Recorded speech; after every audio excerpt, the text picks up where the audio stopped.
Hey there, welcome to Broderos.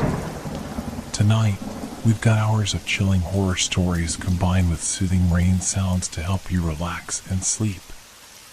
Before you drift off, leave a comment below and let us know where you're listening from and what time it is. And don't forget to hit that like button and subscribe right away. If you end up not enjoying it, you can always take it back later. Get cozy and let the fear take over. I woke up to the sound of my phone buzzing on the nightstand. It was the middle of the night, and the room was completely still, save for the rhythmic ticking of the clock on the wall. I reached over to grab my phone, half awake, expecting to see some late-night notification or a message from a friend. But when I glanced at the screen, my heart stopped. The message was from my own number. I hadn't sent it. It was a text sent at precisely 2 in the morning, but it came with an unsettling detail. It was dated for tomorrow. The message itself was simple, just one word. Run. I blinked, my eyes struggling to focus as I stared at the screen. My hands felt cold as I slowly unlocked the phone, trying to make sense of what was happening. Maybe it was a prank, but it didn't feel like one. I didn't recognize the number the message came from, but that wasn't the strangest thing. The strangest thing was how real it felt. The message was there, clear as day, sitting on my screen like some sort of omen. I could feel a knot forming in my stomach, a wave of unease creeping up my spine. Run. Was this a warning? I wondered if I should just ignore it, chalk it up to a mistake or a malfunction in the system. But the sensation in the pit of my stomach told me otherwise.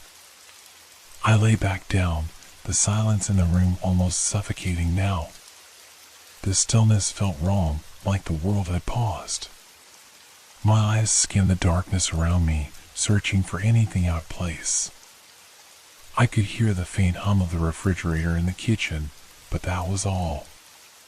The usual sounds of the house, the creaking floorboards, the distant rustling of leaves outside, were gone. I was alone in the quiet. Suddenly, I heard it. A faint noise from downstairs. A shuffle, like footsteps across the floor. I froze, my breath catching in my throat. Had someone broken in? No. It couldn't be. I hadn't heard the door open. The house was locked. Yet the sound persisted, growing louder, closer. I sat up, my heart thudding in my chest. The hairs on the back of my neck stood on end. I picked up my phone again, staring at the message once more. Maybe it was nothing. Maybe it was just some weird coincidence.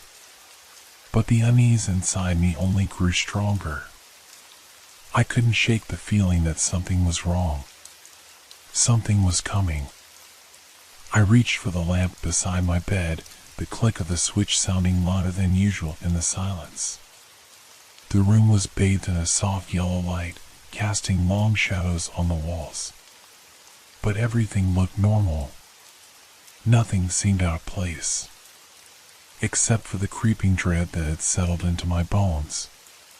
The noise downstairs stopped, and I sat there, listening, waiting for something, anything, to happen. But all I could hear was my own heartbeat, pounding in my ears. I stared at the door, half expecting someone, or something, to burst through it.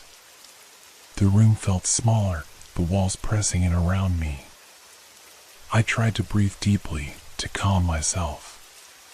It was just my imagination, I told myself. But that voice, the one that had whispered at the back of my mind ever since I'd read the text, kept pushing me to think otherwise. The message. Run. What did it mean? I stood up, my feet unsteady on the cold floor. The floorboards creaked under my weight as I made my way toward the door. My hand hovered over the doorknob, hesitant. Something in me screamed not to open it, not to take another step into the unknown. But I couldn't just stay here. Not now. The message had stirred something deep within me, and no matter how hard I tried to ignore it, I knew I had to act. My fingers finally gripped the doorknob. I turned it slowly, holding my breath as the door creaked open, its sound echoing through the quiet house. I stepped into the hallway, the darkness stretching ahead of me. Another noise. This time it wasn't just a shuffle. It was louder. Closer. I froze. The hair on my arms stood on end, and I felt a chill that wasn't from the cold. Something was in the house with me. And it wasn't supposed to be. I had no choice now. I had to listen to that message. I had to run. But where? The sound of footsteps grew closer. And I wasn't sure if it was a person or something else entirely. Would running even make a difference? The walls seemed to close in around me, the hallway stretching out forever, the shadows seeming to move with a mind of their own. I glanced back at my phone, still in my hand. Run. The text was still there, still haunting me, a whisper in the back of my mind. I couldn't just stand there. The footsteps were getting louder, closer. I could feel them almost as if they were walking in time with my heartbeat. Every step echoed in my head, each one sharper, clearer than the last. There was no mistaking it now. Whoever, or whatever, was out there, it was coming for me. I turned and ran. The air in the hallway felt suffocating, thick with an eerie stillness that made it harder to breathe. The floorboards groaned beneath my feet as I sprinted toward the stairs, the sharp sound of my footsteps mingling with the unsettling noises from behind me. I didn't dare look back. Reaching the top of the stairs, I glanced down the long hallway, my breath ragged, my eyes searching the dark. Everything felt wrong. The lights flickered above, casting long shadows that seemed to stretch across the walls, distorting them into shapes that almost looked like people or things watching. Waiting. I pushed the thought away. Focus. I needed to focus. I could feel the panic setting in, but I fought it back. I knew I had to keep moving, to find somewhere safe. I had to get out of the house, away from whatever was closing in on me. The door at the end of the hallway, the one that led to the balcony, was my only option. I darted toward it, praying it wasn't locked. The cold metal of the doorknob greeted me like a promise, and I twisted it open in one quick motion, rushing outside. The night air hit me like a wave. It was crisp, but it felt like it had a weight to it, as if it too was watching me. The balcony overlooked the garden, the same one I'd spent countless hours in during the day, when everything felt normal. But now, it felt foreign, almost menacing. The trees in the yard were unnaturally still. Not a single leaf moved. The silence was deafening. I could hear the sound again. That subtle shuffle of footsteps. They weren't far now. I ran down the stairs to the garden, my legs heavy with fear. My mind was racing. Why had I received that message? Who had sent it? How did they know? I glanced back toward the house, the lights flickering again. A shadow moved past one of the windows, just a glimpse of a figure, tall and distorted, like it didn't quite belong in the world I knew. I stopped dead in my tracks. It wasn't a person. It couldn't be. There was something off about it, like it was something that was supposed to be there, but wasn't. And then the footsteps stopped. Silence. Complete and absolute. The garden stretched before me, dark and foreboding. I couldn't shake the feeling that I was being watched. I turned my head left and right, trying to catch sight of anything, but there was nothing. Nothing but the stillness of the night. Then I heard it. A whisper. Barely audible, but unmistakable. It came from behind me. Run. It wasn't the message on my phone. This was real, and it wasn't my voice. I whipped around, my heart pounding. But there was no one there. Nothing but the empty garden, the cold air swirling around me. I stood frozen for a moment, unsure of what to do. The message had told me to run, and now, it seemed, something was urging me to do the same. But where? I began to walk, slowly, cautiously. Every step felt like it was taking me farther from safety, farther into something I couldn't understand. The trees loomed overhead, their branches stretching toward the sky like skeletal hands. Something was moving in the distance. I squinted through the darkness, trying to make out the shape. It was hard to tell, but it seemed to be moving toward me. I couldn't tell if it was human or something else entirely. The panic started to bubble up again, but I forced myself to take another step. I had to keep moving, had to stay ahead of whatever was out there. And then I heard it. A sound I couldn't ignore. A soft scrape against the ground. It was the unmistakable sound of something dragging itself across the dirt. I froze. The sound stopped. For a moment, everything was still again. But that silence was worse than the footsteps, worse than the whisper. It felt like the calm before the storm, like everything was waiting for something. Waiting for me to make the wrong move. I turned back toward the house, but as I did, something caught my eye. A shadow, darker than the night itself, moved across the garden. It wasn't human, not in any way I could comprehend. It was tall, thin, and it didn't walk. It dragged itself. It was coming toward me.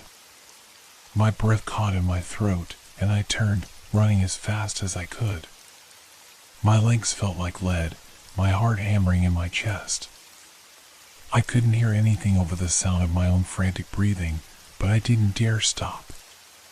The sound of dragging was growing louder. Closer. It wasn't far behind me. I could feel it, the air thick with a presence that wasn't mine, a presence that had no business being here. I ran. I didn't look back. But the thing following me, was faster. It wasn't going to stop until I did. I could feel it closing in, its presence pressing down on me with every frantic step. My lungs burned, my legs ached, but I couldn't stop. If I stopped, I knew deep down, I knew it would catch me. Whatever it was, I couldn't let it get any closer. I didn't dare look back. Not even once. I focused solely on the path ahead, the ground beneath me, trying to find my footing as the darkness swallowed everything around me. My mind raced, trying to come up with a plan, a way out, but all I could hear was that dragging sound, relentless, right behind me. The yard stretched on and on, but I couldn't remember how much farther I had run. The trees, the bushes, they all blurred into one unending wall of shadows. My breath came in sharp gasps, my heart pounding louder than ever, and with every beat, I felt the pressure, the weight of something unnatural, something wrong, pushing against me. Then it happened. The ground beneath me shifted. I didn't see it coming. One moment, I was running, and the next, I was falling. The earth gave way beneath my feet, and I stumbled, my body crashing hard to the ground. My knee hit something sharp, and I cried out in pain, but I didn't stop. I couldn't. I had to get up. I had to keep moving. I scrambled to my feet, panic flooding my veins. I didn't know what had happened. Was it a hole? A trench? All I could see was the darkness, the endless black stretching around me. My phone had fallen from my hand when I collapsed, and I couldn't hear anything except the rush of my heartbeat in my ears. The dragging sound had stopped. The silence was crushing, suffocating.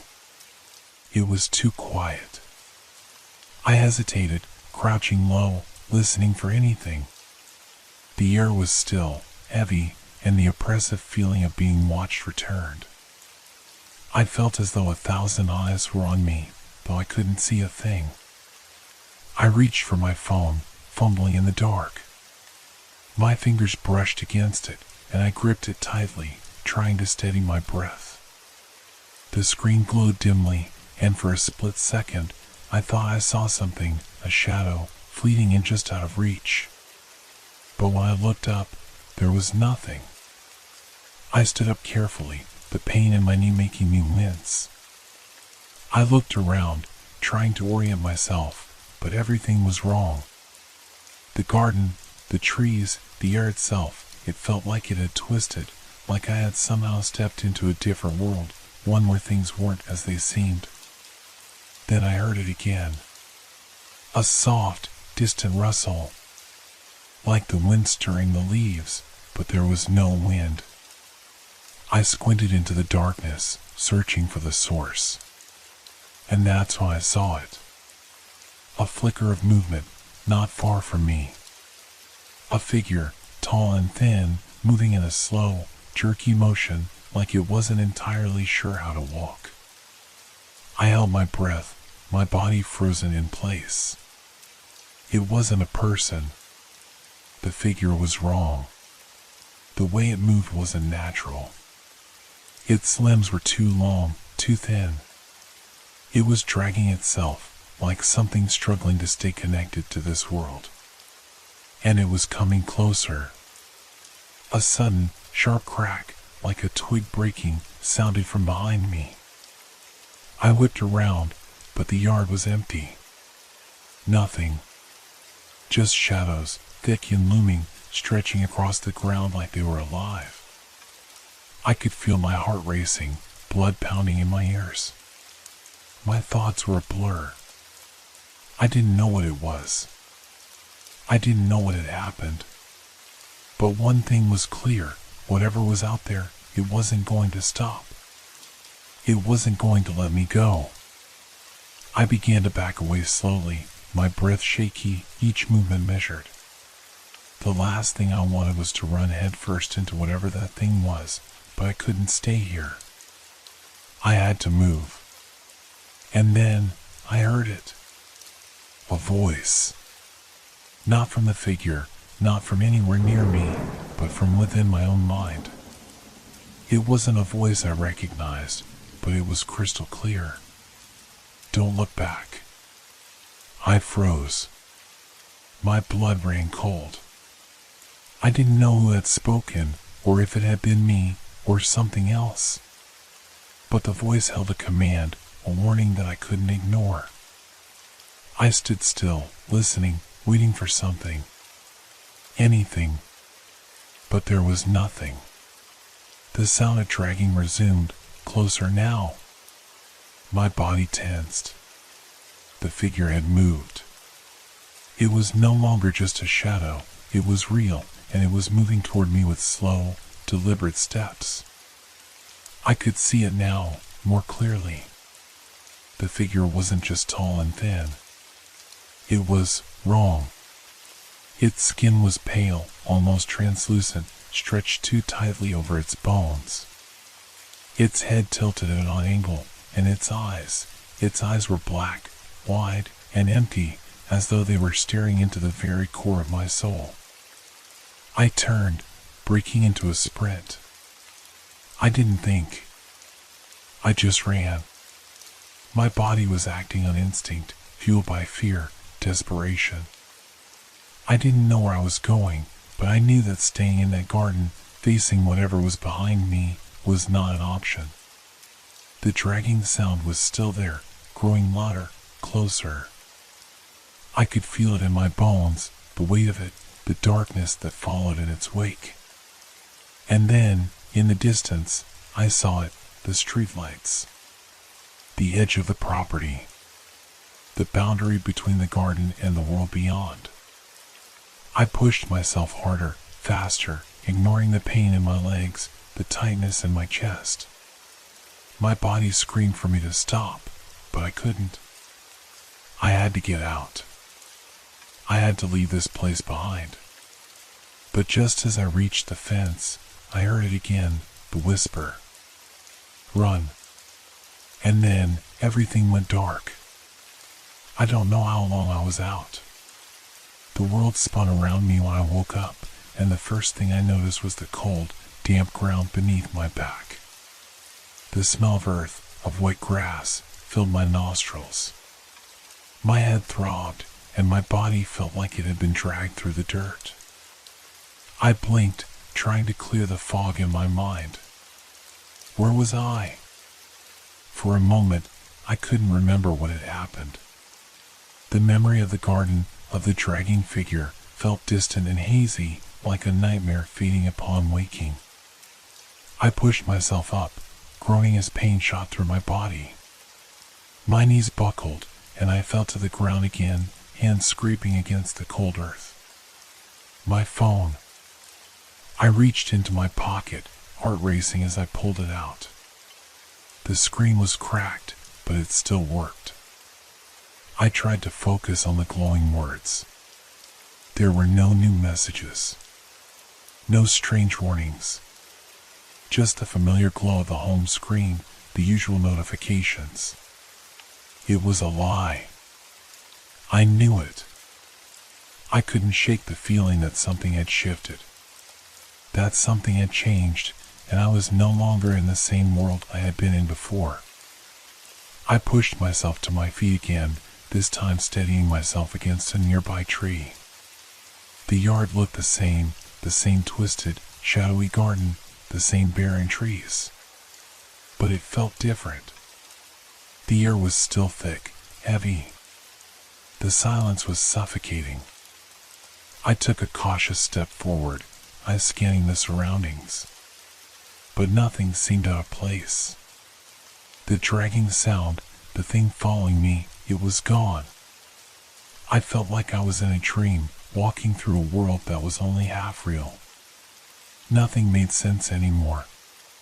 The voice. I tried to ignore it, tried to push it from my thoughts, but the words lingered. Don't look back. Had it been a warning? A command? I couldn't tell anymore. I could still hear the whisper echoing in my mind, telling me what to do, what not to do. I turned and froze. There, in the distance, I saw the figure again. It was standing just beyond the garden's edge, barely visible in the shadows. The tall, thin form that had haunted me. Its skin was stretched tight over its bones, its face a twisted mockery of something human. Its black eyes stared directly at me, unblinking, unseeing. The world tilted again. My stomach lurched. It was real. And it was waiting.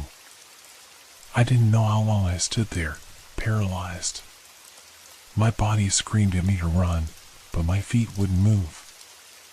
I could hear it again, the sound of dragging. It was closer now, closer than before. The figure stepped forward, its limbs jerking unnaturally, its movements slow but deliberate. It wasn't walking. It was crawling, dragging itself along the ground with that awful, agonizing motion. It wasn't a person. It wasn't even human. I finally found my legs again. I turned and bolted. My heart was hammering in my chest, my breath ragged as I sprinted toward the fence. The air around me felt thick, heavy, like the atmosphere itself was suffocating me, trying to hold me in place. The yard stretched out forever, but the fence, the boundary between the garden and the outside world, was so close now. So close. I didn't look back this time. I couldn't. I reached the fence and scrambled over it, my hands slipping as I tried to grip the rough surface. My heart pounded louder, each beat threatening to burst from my chest. I made it over, but the moment my feet hit the ground, I felt it again. That weight. That suffocating presence pressing against my back. I ran. I didn't care where I was going anymore. I just needed to get away, to escape whatever had been following me. The streetlights flashed by, blurring in the darkness as I pushed myself harder, faster. My mind screamed at me to keep going, to outrun the thing that was chasing me.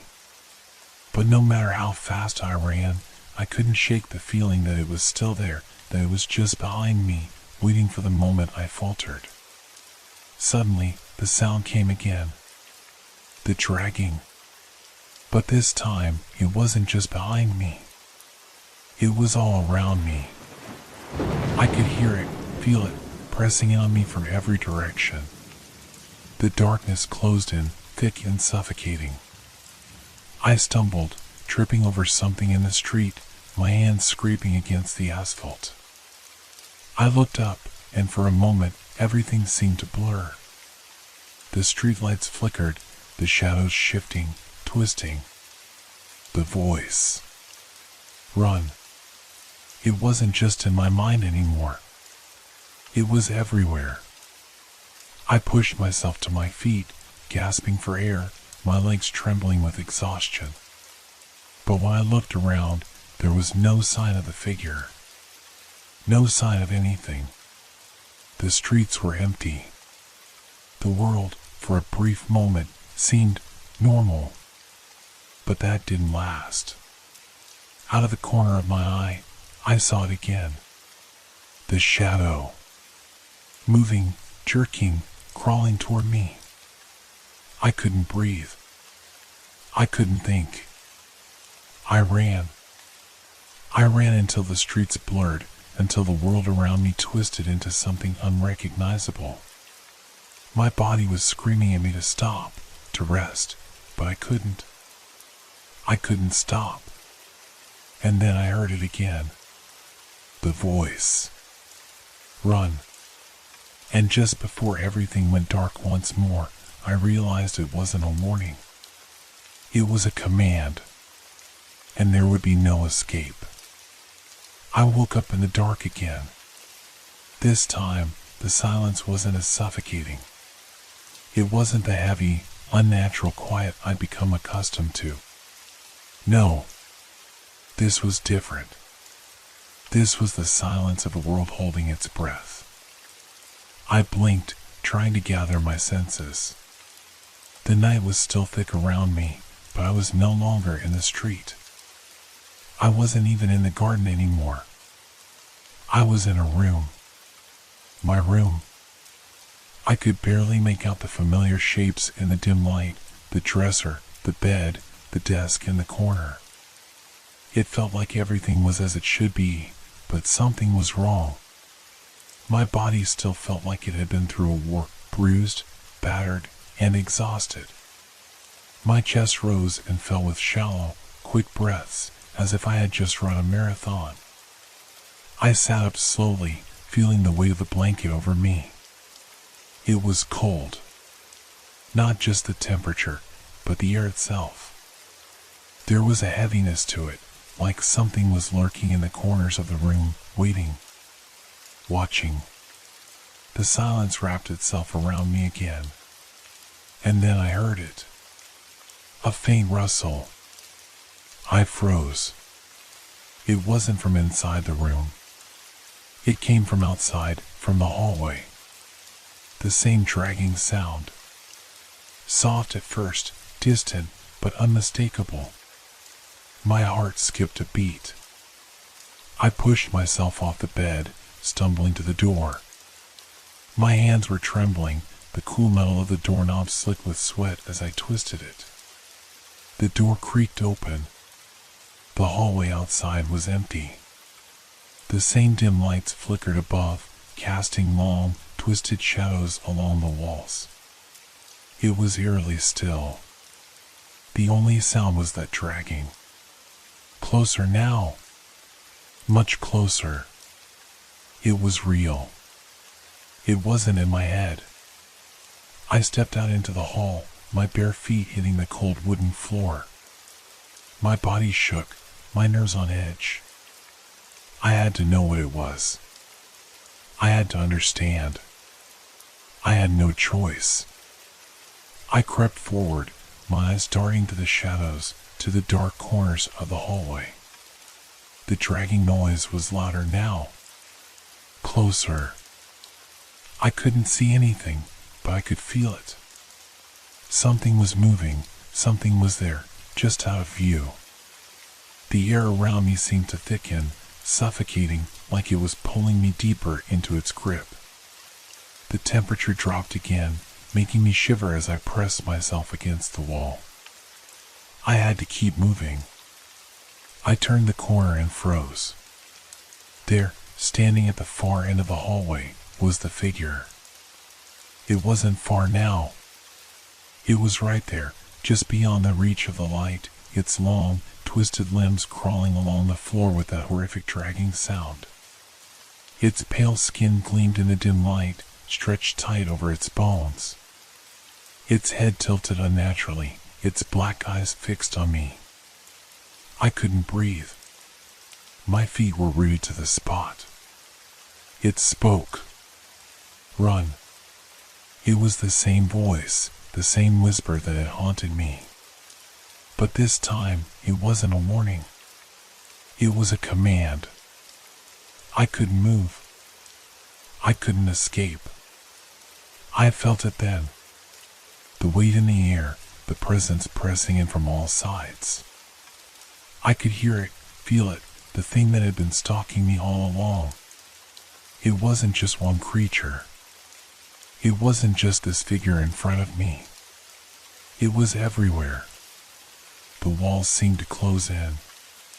The hallway stretched longer, the shadows growing thicker, wrapping around me like a noose. The figure began to crawl toward me, its movements slow, deliberate. The dragging noise echoed in the tight space. I could feel it in my bones, in my chest. The air was thick with a presence that shouldn't be there. I backed up, my breath coming in ragged gasps. The thing didn't stop.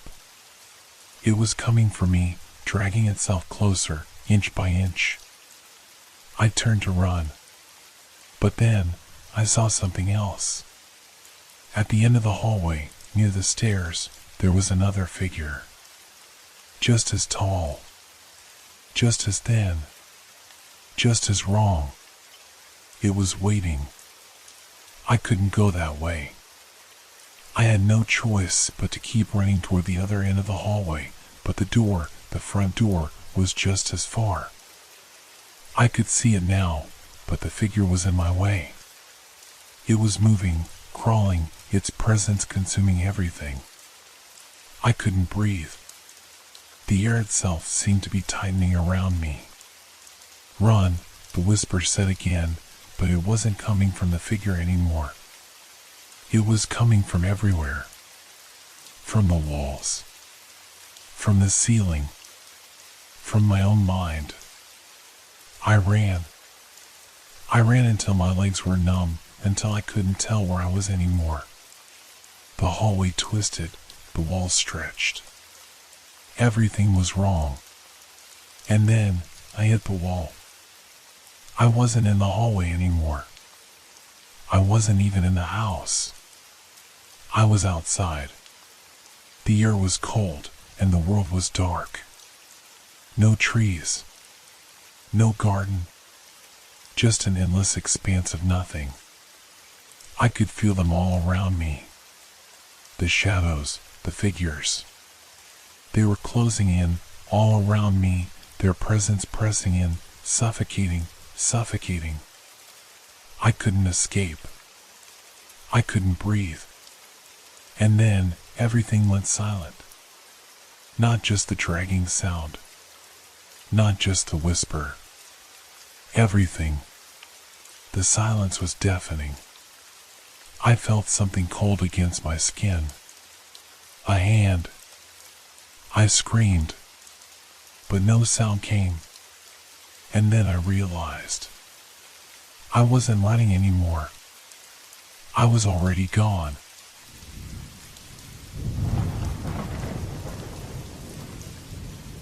Have you ever looked at a map and seen a place that isn't supposed to be there? A location that shows up as a blank spot, just a small dot on your GPS, with no description, no name, just a piece of empty land. That's what happened to me, and I'll never forget the moment I decided to go see what was waiting for me there. It started on a normal evening. I was on my way home from work, taking the usual back roads through the countryside. My car hummed quietly on the asphalt, the sun just beginning to dip below the horizon, casting a warm orange glow over the empty fields. There was nothing unusual about the drive. But then, my GPS blinked. A small, unmarked spot appeared on the screen right in the middle of a field. I double-checked the coordinates, but the map didn't seem to know what it was either. It wasn't listed as a landmark or even a road. Just a place sitting there in the middle of nowhere. I couldn't help myself. Curiosity got the best of me. It seemed strange, but I figured I could take a quick detour to see what it was. I turned the wheel, heading toward the coordinates. The road twisted and narrowed as I drove further out, the landscape becoming more desolate with every mile. The field stretched out on either side, empty and untouched, the tall grass swaying gently in the wind. The deeper I went, the more unsettling it felt. The silence around me grew thicker, and the air seemed heavier, like something was watching, waiting. It wasn't long before I reached the spot marked on my GPS. But instead of an empty field, I found something else. A house. It stood there, out of place, in the middle of nowhere. A small, two-story building with a weathered, pale blue exterior, its windows lit with a warm, inviting glow. There was no road leading up to it, no driveway, just a stretch of dirt and grass before the house. I stared at it for a moment, unsure of what I was seeing. The GPS had shown nothing but a blank space, yet here it was, a house as real as anything I had ever seen. I stopped the car, engine idling, my heart pounding in my chest. Everything about this felt wrong, but at the same time, it felt inviting. Almost comforting, like it had been waiting for me. I couldn't explain it, but I knew I had to investigate. I got out of the car, the cool evening air brushing against my face as I made my way toward the house. My footsteps crunched softly in the grass, and with every step, the uneasy feeling in the pit of my stomach grew. The closer I got to the house, the more intense the sense of something watching me became. I looked around, but there was nothing. No signs of life, no movement, just the eerie quiet of the countryside. I reached the front door and hesitated for a moment. The house seemed alive, in a way. The lights glowing through the windows, the faint hum of something I couldn't quite place. It didn't make sense. No house should be here. It wasn't supposed to exist. I knocked. For a long time, there was no answer. I thought about turning back, but something kept me rooted to the spot. It wasn't fear, not exactly. It was something else. An odd pull, like I was meant to be here. Then, the door creaked open. An older man stood in the doorway, his face pale and worn, his eyes dark and unreadable. He looked at me for a moment, his expression unreadable, before stepping aside to let me in without saying a word. His silence sent a chill through me, but I couldn't bring myself to leave. There was something almost welcoming about the invitation. I stepped inside. The air inside was thick, musty with the smell of old wood and dust. The floorboards creaked underfoot, and the house seemed to groan with age, like it had been standing for far longer than it should have. The walls were lined with old portraits, faded and covered in a layer of grime. Everything was dim, but the lights from the windows illuminated a strange sort of calm. But the deeper I walked, the more it felt wrong. The house, although seemingly well kept, had an unsettling quality to it. The air felt too still, too quiet. There were no sounds from the outside, no birds, no wind, nothing. Just the heavy silence that seemed to close in around me. The man led me through a hallway, his steps barely audible. His back was straight, his movements stiff, as if he were made of wood. Every room we passed seemed ordinary at first, nothing unusual, just dusty furniture and old lamps.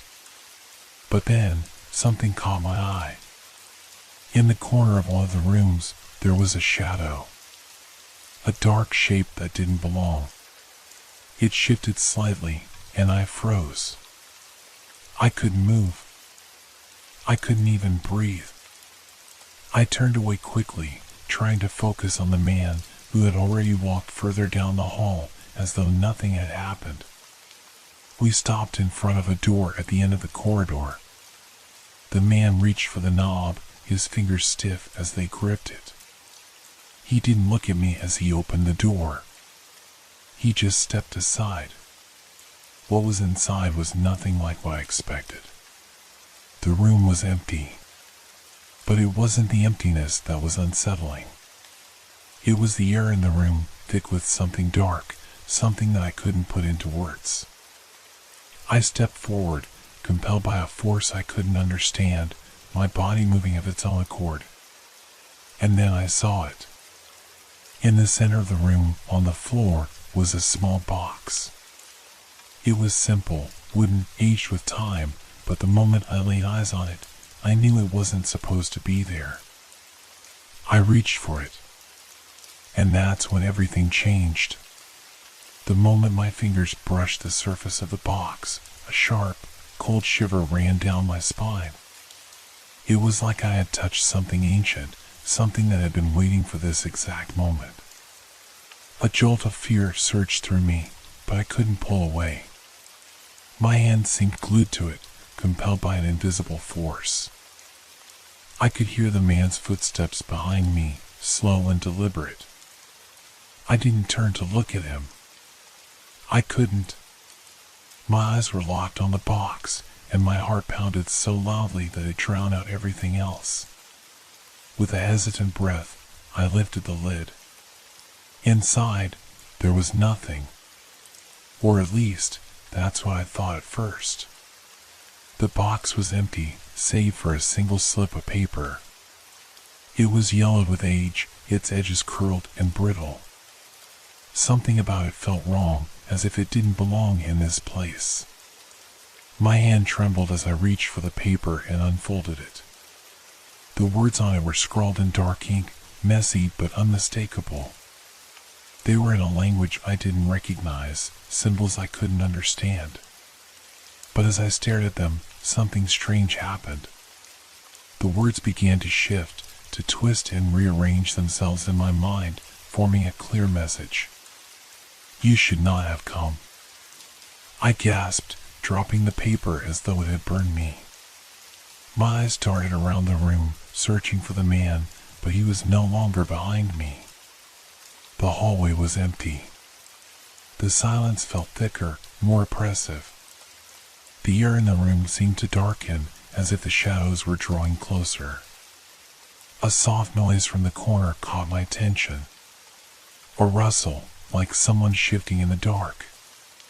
Slowly, I turned, and that's when I saw it. The shadow that had been lingering in the corner, it wasn't just a shadow anymore. It was moving, inching toward me, its shape slowly solidifying into something more tangible. I could make out a figure now, but it wasn't human. The outline was too tall, too angular, like it was bending in unnatural ways. Its limbs stretched far too long, and its head hung at an angle as though its neck was broken. I froze, unable to look away, my body locked in terror. It didn't make a sound. No breathing, no rustling. Just a slow, deliberate movement toward me. The room felt smaller. The walls seemed to be closing in, the ceiling lowering, the floor pressing upward. I could feel the temperature drop, the air growing heavier, suffocating. My hands felt clammy, and my legs threatened to give out beneath me. I wanted to run, to escape, but my feet wouldn't move. The creature in front of me was pulling me in, its presence drawing me deeper into its grip. Then it spoke. The voice wasn't what I expected. It wasn't a whisper or a growl. It was more like a low hum, a vibration that I could feel deep in my chest. Leave, now. The words were clear, but they weren't meant for me. They were meant for something else. Something darker. Something that had been lurking in the house, waiting. I couldn't explain why, but I suddenly understood. The house wasn't just a house. It was a trap, a place where things that shouldn't exist, were kept. This thing, this creature, was one of them. And I had made a grave mistake by stepping inside. The room spun around me. My vision blurred, and I stumbled back, my feet finding purchase on the floor only to slip again. My body was frozen, overwhelmed by fear, but the instinct to survive kicked in. I had to get out. I pushed myself to my feet, the shadows swirling around me, the creature's gaze fixed on me, unblinking. I turned and ran. The hallway stretched before me like an endless maze, the walls bending as though they were alive, reaching out to trap me. I heard footsteps behind me, not human footsteps, but something far heavier, far more terrifying. They echoed through the narrow space, growing louder, closer. I reached the front door, but it was no use. It wouldn't open. I tugged at the handle frantically, but it was locked, sealed shut. I pounded on the door with all my strength, but the sound was muffled, drowned by the pounding of my own heart in my ears. A cold laugh echoed from somewhere behind me. I turned, and there it was again, the figure, now just a few feet away, its limbs twisted in grotesque angles. It moved slowly, but the closer it got, the faster my heart raced. Its eyes were empty, hollow, staring straight through me. I could feel the weight of its gaze on my soul, and I knew, with every fiber of my being, that it was here to claim me. Why did you come? The creature rasped, its voice like nails scraping against glass. I didn't answer. I couldn't. The terror had consumed me, and I knew that if I didn't get out of this place, I would never leave at all. I turned once more, my hand desperate on the door, when something finally gave. The lock clicked. I burst through the door, stumbling into the yard, the night air filling my lungs. I didn't look back. I couldn't. The house, the shadows, the creature, they were behind me, and I couldn't afford to waste a single second. I ran, and I didn't stop until I was back in my car, speeding down the road, away from the place that wasn't supposed to exist. I didn't look at the GPS again. I didn't need to, because I knew. There are places on maps that aren't meant to be found. And there are things in the world that are waiting to be discovered, things you should never, ever see. I didn't go back. Not then, and not for a long time. But the memory of that place, of the house and the creature, haunted me. It stayed with me every day, lurking in the back of my mind, waiting for the right moment to resurface. At first, I tried to convince myself it was just my imagination. I had been tired, maybe I misinterpreted something. The GPS malfunctioned, the house was an abandoned building, and the shadow just a trick of the light. That's what I kept telling myself. But the nightmares, they didn't go away. Every night, I would wake up, drenched in sweat, my heart racing. I would see that shadow again, the tall, twisted figure with the hollow eyes, moving toward me in the darkness. I could hear the same voice, that low hum, vibrating through my bones. Leave now. I started avoiding roads that led to that area. Even when I had to drive past, I would take longer routes just to stay away. I told myself that if I ignored it, the memories would fade. But they didn't. Then one evening, a few weeks later, it happened again. I had been driving back from a meeting, my mind preoccupied with work. As I glanced down at my phone to check my messages, my GPS pinged, marking a new location on the map. It was a spot I didn't recognize. A blank space, much like before, with no name, no description, just an empty field. I froze. For a split second, I thought it might be a coincidence. Maybe it was some other place, something innocuous. But deep down, I knew better. My body tensed as I tried to ignore the unease creeping in. I told myself to keep driving, to ignore the pull, to investigate again. But the more I told myself not to, the stronger the urge became. The GPS seemed to call to me, urging me toward it. The fear gnawed at me, but curiosity, that same dangerous curiosity, overpowered it. I turned the car. This time, I didn't hesitate. My grip on the wheel was tight, knuckles white, as I followed the GPS's direction. The sun was setting, casting long shadows over the quiet countryside. The fields I passed by looked normal enough, but everything felt wrong, like the world around me had shifted just enough to make me uncomfortable. I drove for what felt like hours, each mile more disorienting than the last. My surroundings were eerily familiar, but everything felt out of place. The trees on the side of the road looked like they were leaning toward me, their branches clawing at the sky. The air seemed heavier, thicker. Finally, I reached it. The house. It was different this time. At first glance, it looked like any old building, no longer a strange, isolated structure in the middle of nowhere, but just a normal house, as if it had always been there. No eerie glow from the windows, no sense of unnatural stillness in the air. But something was wrong. I could feel it. The hairs on the back of my neck stood up. I parked a few yards away and sat in the car, staring at the house. The windows were dark, the door shut tight. No lights, no sounds, just silence. But I could feel the weight of something watching me, waiting.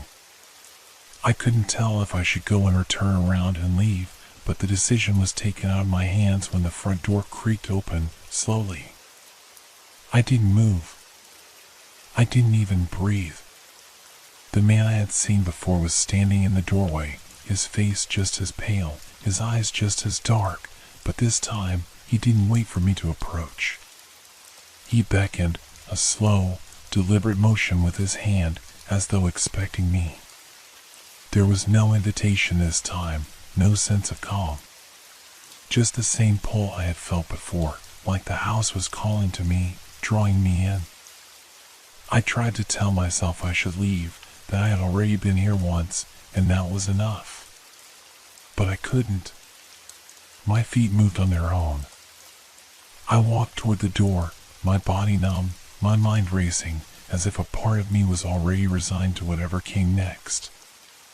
As I stepped inside, the door slammed shut behind me, the sound echoing through the house like a warning. I turned to face the man, but he was gone. There was no trace of him anywhere, just the same empty hallway stretching out before me. I could hear a faint whisper, the hum of that voice, as if it were coming from the walls themselves. "You shouldn't have come." I took a deep breath and stepped forward, the floor creaking beneath my feet. Every room I passed felt colder, darker, as though the house was alive and aware of my presence. The shadows in the corners seemed to shift, following me as I walked, but I couldn't bring myself to turn around. Eventually, I found myself in the same room, the one where I had seen the box. It was sitting there, in the center of the room, just as it had been before. But this time, something was different. The room was no longer empty. The air felt thick, heavy with something I couldn't see. And in the far corner, I saw a figure. It wasn't the creature I had seen before, but a different form, more familiar, more human. It was me. I stared at the reflection, or what I thought was a reflection, but it wasn't right. My eyes were different, darker, more hollow. The face staring back at me wasn't mine, not completely. It was as if someone else had worn my skin, twisted it into something else. Something unnatural. I took a step back, my heart pounding, and the figure in the corner mirrored my movements, but it was too fast. It wasn't moving like I was anymore. It was alive, and I wasn't. It grinned. And then, without a sound, it moved toward me. The last thing I remember was its hand reaching for mine, and the sensation of my body slipping into something else, something that wasn't me anymore. After that, the house became silent. When I awoke, I was no longer in the house. The familiar hum of the night, the distant chirping of crickets, they were gone. The air around me was thick, suffocating, and the darkness felt heavier than it had ever been. It was as if the very essence of the world had been drained away, leaving only the oppressive stillness. I was lying on something cold. My body ached, like I'd been lying there for hours, maybe even days. I tried to move, but my limbs felt sluggish, as if they didn't belong to me. My mind was foggy, disoriented, and it took a few moments for my senses to return. I could taste something metallic in the air, like blood, and a faint smell of decay clung to the surroundings.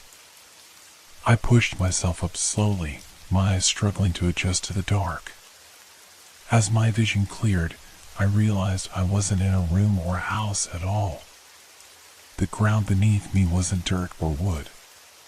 It was smooth, slick, and unnatural, like I was lying on a surface that had been molded to fit the shape of a human body. The walls around me were twisted, organic, their surfaces undulating as though they were alive. I stood, unsteady on my feet, and looked around. There was no ceiling, no windows, no doors. It was as if I was trapped inside something that shouldn't exist. The space stretched out in all directions, an endless void that seemed to pulse with an unseen rhythm.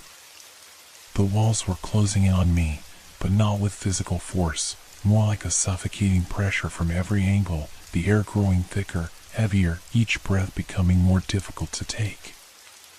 I stumbled forward, my legs shaking. Every step I took seemed to make the ground beneath me ripple, sending waves of motion across the surface. It was as though the very world around me was watching, waiting for me to make the next move. Every shadow seemed to shift, every corner felt like it was hiding something I didn't want to see.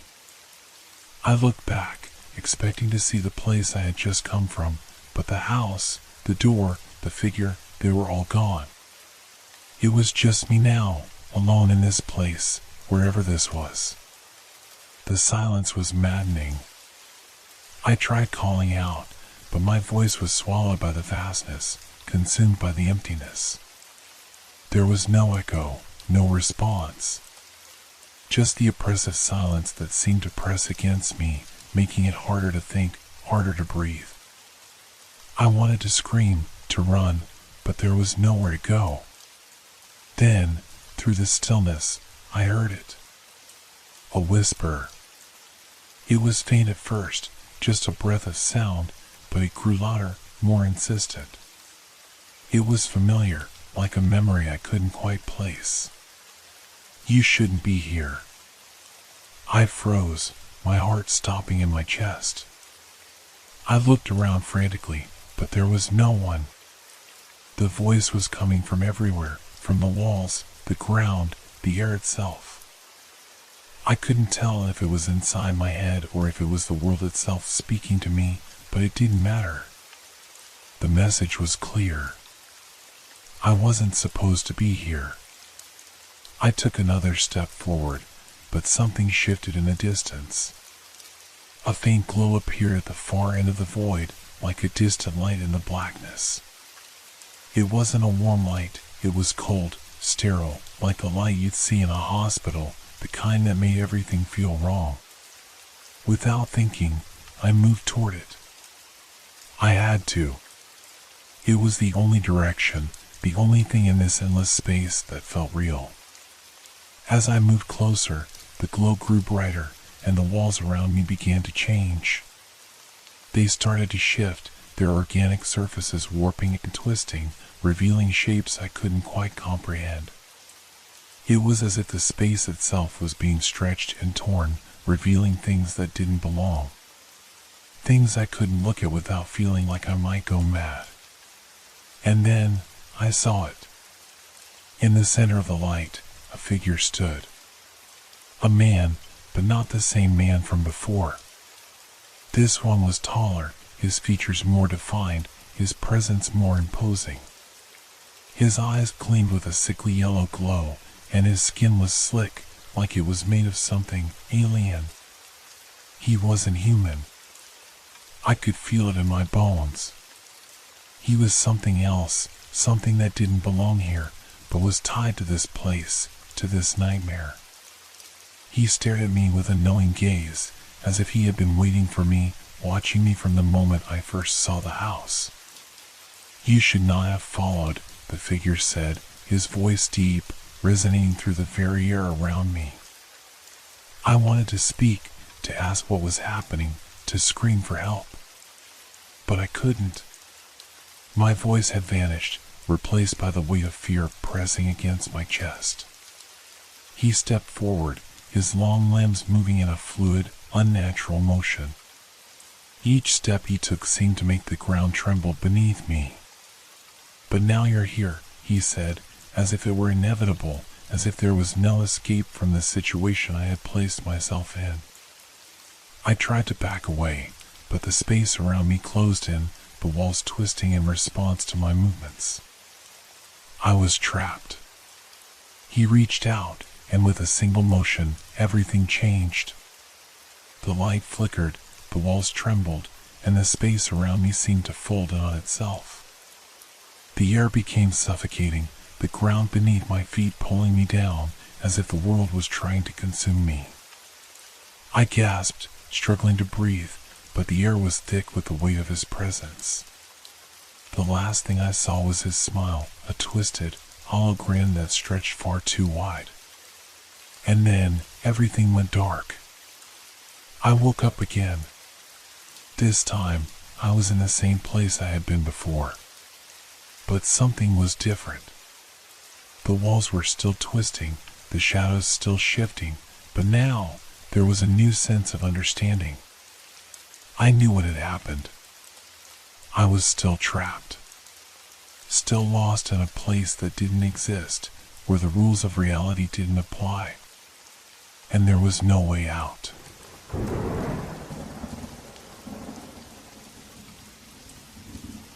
Have you ever thought about your future? Wondered whether the choices you make today will shape your destiny, or if everything is already set in stone?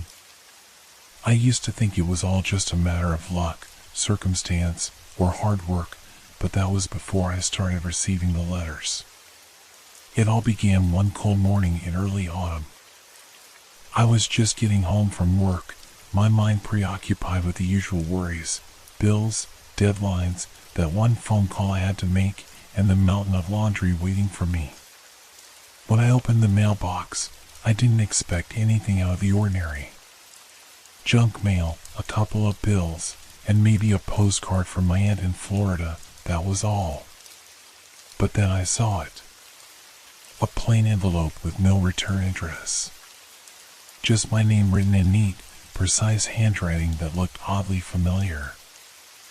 I opened it, my fingers trembling, and found a single sheet of paper inside. It read, "At 5:37 p.m. today, you will take the wrong turn at the intersection. It will lead you to a place you should never go. You will regret it. Do not go there. It is not too late to change your path." I laughed, thinking it was some kind of joke. Maybe a prank from a friend who knew I'd been under a lot of stress. But the handwriting, it didn't look like anything I recognized. The paper felt old, like it had been handled over and over. And the message, it didn't sit right with me. Something about it made my stomach twist. I shrugged it off, thinking it was just a fluke, and went about my day. But when the clock struck 5:37 p.m., I found myself at that very intersection. It was an ordinary street corner, nothing special, nothing that screamed danger. Yet, as the light turned green and I approached the crosswalk, I remembered the letter. And just like that, my hands tightened on the wheel. I almost turned left, towards the usual route home, but something made me hesitate. Maybe it was the letter. Maybe it was the nagging feeling that something was off. For a second, I wondered if I should listen. Should I turn around? Maybe avoid that place, wherever it was. But I didn't. I drove straight, making the turn as I always did. The road was familiar, the route easy to navigate. But then, things began to change. I felt it before I saw it, the air thickening, the streets becoming quieter, like the world was holding its breath. The buildings around me were becoming less familiar, the streetlights flickering, and the houses looked as though they hadn't been inhabited in years. I continued down the street, my mind racing, but I couldn't bring myself to turn around. I thought I was just being paranoid. There was no reason to listen to some letter, right? Then, just as I passed a set of old, decaying houses, I saw something up ahead. A house, standing alone at the end of the street. It wasn't there before. I would have remembered. I was sure of it. The house was old, too old. The paint on the walls was peeling, and the windows were dark and hollow, like black eyes watching me. But there was a light.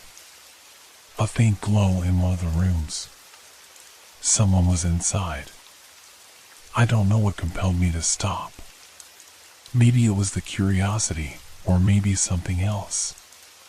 But I parked the car and got out, my footsteps echoing on the cracked pavement as I approached the front door. My heart was pounding in my chest, but I ignored it. I knocked. Nothing. I knocked again, louder this time, my knuckles rapping against the old wood. Still nothing. And then, the door creaked open. I stepped inside. The air was thick with dust and the smell of something old. The wooden floors creaked under my feet, and the silence was unnerving. It was the kind of silence that made you feel like you were being watched. My breath felt shallow as I moved further into the house. I called out, "Hello?" No response. But as I walked deeper into the house, the strange feeling in my gut grew stronger. I could hear the sound of footsteps above me, slow and deliberate, like someone was following my every move. I froze. Who was up there? I called out again. "Is anyone here?" The footsteps stopped. Then I heard a voice. It was soft at first, barely a whisper, but it sent a chill down my spine. "You shouldn't have come." I turned around, my heart racing, but there was no one behind me. The house was empty, silent once again, save for that voice, now echoing in my mind. I wanted to leave, to run out of the house and never look back. But my feet felt like they were rooted to the floor. The air seemed to thicken around me, pressing in from all sides. And then, I saw it. At the far end of the room, a figure standing in the shadows, barely visible, but there. It was a man. He stepped forward, his face still obscured by the darkness. His voice, when he spoke, was cold and emotionless. I knew you would come. And that's when I realized. The letter. The warning. It was all real. The man stepped closer, his presence suffocating. I backed away, my mind racing for an escape, but the house seemed to stretch out before me, each corner darker than the last. And then I remembered something. I have received another letter. The next one will be too late. I turned to run, but it was already too late. The air in the house felt heavier now, like it was pressing in from all sides, trapping me.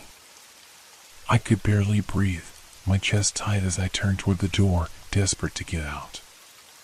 But the man, he was still there, moving closer, his footsteps slow but deliberate. I could hear them, each step echoing in my ears. My heart raced, pounding so loudly I was sure he could hear it too. I didn't know what to do, what to think. My mind was a whirlwind of confusion. The letters, the strange house, the man, everything felt wrong. But how? How was any of this possible? How had I found this place? I turned, glancing frantically at the front door, but it was farther away than it should have been, the hallway stretching out impossibly long. I swallowed hard. It was as though the house itself was shifting, rearranging, trapping me. You shouldn't have come, the man repeated, his voice colder now, sharper, like a blade cutting through the silence. The darkness around him seemed to thicken, like the shadows were alive, crawling toward me. I forced my legs to move, taking one shaky step back, but it felt like the air was suffocating me, like my feet were glued to the floor. I couldn't move fast enough.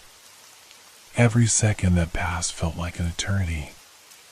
The man stepped forward again, his face still hidden in shadow, but now I could see something, a flicker of movement in the darkness. A pale, twisted face, just beyond the shadows. And his eyes, they were hollow, empty, like they belonged to something long dead. Why are you here? I managed to whisper, my voice trembling. I felt weak, vulnerable, as if every part of me was being drained away by the very presence of this man. He didn't answer right away. Instead, he took another step, and the floor creaked beneath his feet, the sound echoing in the stillness. It was then that I realized something. His footsteps, they weren't normal. They didn't sound like they belonged to a man at all. They were heavier, slower, dragging, as though he was carrying something behind him. I froze. My breath hitched as I stared at the figure before me, my mind struggling to make sense of what I was seeing. What was he? What was this place? I know you, the man said suddenly, his voice low and hollow. His words sent a shiver down my spine, and I took another step back, my pulse racing. You'll do this again. You can't stop it. My mind raced. What did he mean by that? What could I possibly do again? In that moment, I remembered the letter. The one that warned me about today. The one that told me not to come. But it didn't matter. I was already here, trapped in this nightmare. The man stepped forward again, and I saw something in his hand, a letter. My stomach twisted. No, it couldn't be. He was holding a letter. Another one. And it was addressed to me. I shook my head, refusing to believe it. The letters were warnings, right? Warnings of what was to come. If I could avoid what they predicted, maybe I could change the outcome. Maybe I could stop whatever was going to happen. But now, with this man standing in front of me, holding yet another letter, I felt a wave of hopelessness wash over me. What if the future was already written? I was waiting for you, the man continued, his voice more menacing now. I've been waiting for a long time. I backed away, my heart racing as I turned and ran down the hallway. But the house seemed endless. Every turn I took led to the same place. I could feel the walls closing on me, the shadows creeping closer. The man's footsteps followed, relentless, like they were coming from every direction. I reached a door, the same door I'd come through when I entered. I threw myself at it, my hand shaking as I tried to open it, but the door wouldn't budge. It was stuck, locked, as if the house itself was rejecting me. Don't try to leave, the man's voice came from behind me, colder than before. You're already too far gone. I turned, panic rising in my chest. The man was closer now, just a few steps away, his face fully visible for the first time. His eyes were empty, like black holes. His lips curled into a twisted smile, and I felt something deep in my chest, a cold, suffocating dread that I couldn't explain. Everything you've done, it's all been part of the plan, he said softly, almost lovingly. The letters, the choices, the things you thought you could avoid. You can't outrun what's already been written. I staggered back, the words crashing over me like a wave. Was this it? Was everything I had done, every choice I made, already set in stone? Was this the future I couldn't escape? I reached for the door again, desperately trying to force it open. But it was no use. I was trapped.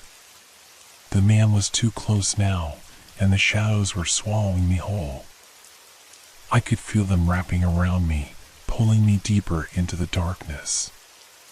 And then I heard it. The sound of paper rustling. The letter. The one he had been holding. I turned to face him, my mind spinning, trying to make sense of it all. But the man wasn't smiling anymore. He was just staring at me, his hollow eyes boring into mine, like he was waiting for something. I had no idea what he wanted or what would happen next, but I knew one thing for sure, I had to get out. But no matter how hard I tried to move, my feet wouldn't budge. The darkness was too thick, too suffocating. And the letter he held, the one with my name on it, began to glow. And that's when I realized. The letters were warnings. They were a countdown. The glow from the letter intensified, casting an eerie light that made the shadows around me seem even darker, more menacing. The man didn't move. He stood there, unmoving, his eyes locked onto me as if I were the only thing in the world. The air grew colder, and my breath came out in visible puffs, each one trembling in the silence. I could hear nothing now except for the deafening thud of my own heartbeat and the faint rustling of paper in his hand. The letter was glowing brighter, almost blinding, like it was alive, breathing, pulsing in time with my fear. I tried again to move, but my legs felt like lead. It was as though the floor beneath me was no longer solid, shifting and undulating, pulling me deeper into the nightmare that was unfolding around me. The walls seemed to close in, pressing against my sides, their surface slick and unnatural, as though they were made of something other than wood and brick. The air tasted of iron, thick and metallic, like I was breathing in the weight of something terrible. The man took a single step toward me, and the ground beneath him seemed to crackle with energy, like the very house was alive and responding to his presence. The floor groaned under his weight, the boards bowing in a way that felt unnatural, as though they were buckling to some unseen force. "You're running out of time," he said, his voice low, almost a whisper, but it seemed to echo around the room, bouncing off the walls and wrapping itself around me. I wanted to scream, but no sound escaped my lips. It felt like I had no control over my own body anymore. The letter in his hand seemed to flicker with each word he spoke, the ink on the paper shifting, changing. I saw my own name, over and over, scrawled across the page, as if it were the only thing the letter could write. But there was something else, something darker, hidden in the folds of the paper, something I couldn't quite make out. Suddenly, the room felt smaller, more claustrophobic. The air was thick with something I couldn't explain, as though the very essence of the house itself was suffocating me. The walls seemed to press in closer, the ceiling lower, and I felt as though I were drowning in the weight of it all. Every instinct in me screamed to run, to get out of there, but my body refused to obey. The man moved again, this time his step purposeful, and I could see the dark figure growing clearer with every passing second. His face twisted with an expression I couldn't quite decipher. Was it amusement? Was it pity? I couldn't tell, but I didn't want to find out. He raised the letter high, and the glow from it intensified, filling the room with an almost unbearable light. My eyes burned as I tried to look away, but it was impossible. The light was everywhere now, consuming everything around me, and I felt my mind start to unravel. My thoughts were chaotic, fragmented, like pieces of a puzzle I couldn't put together.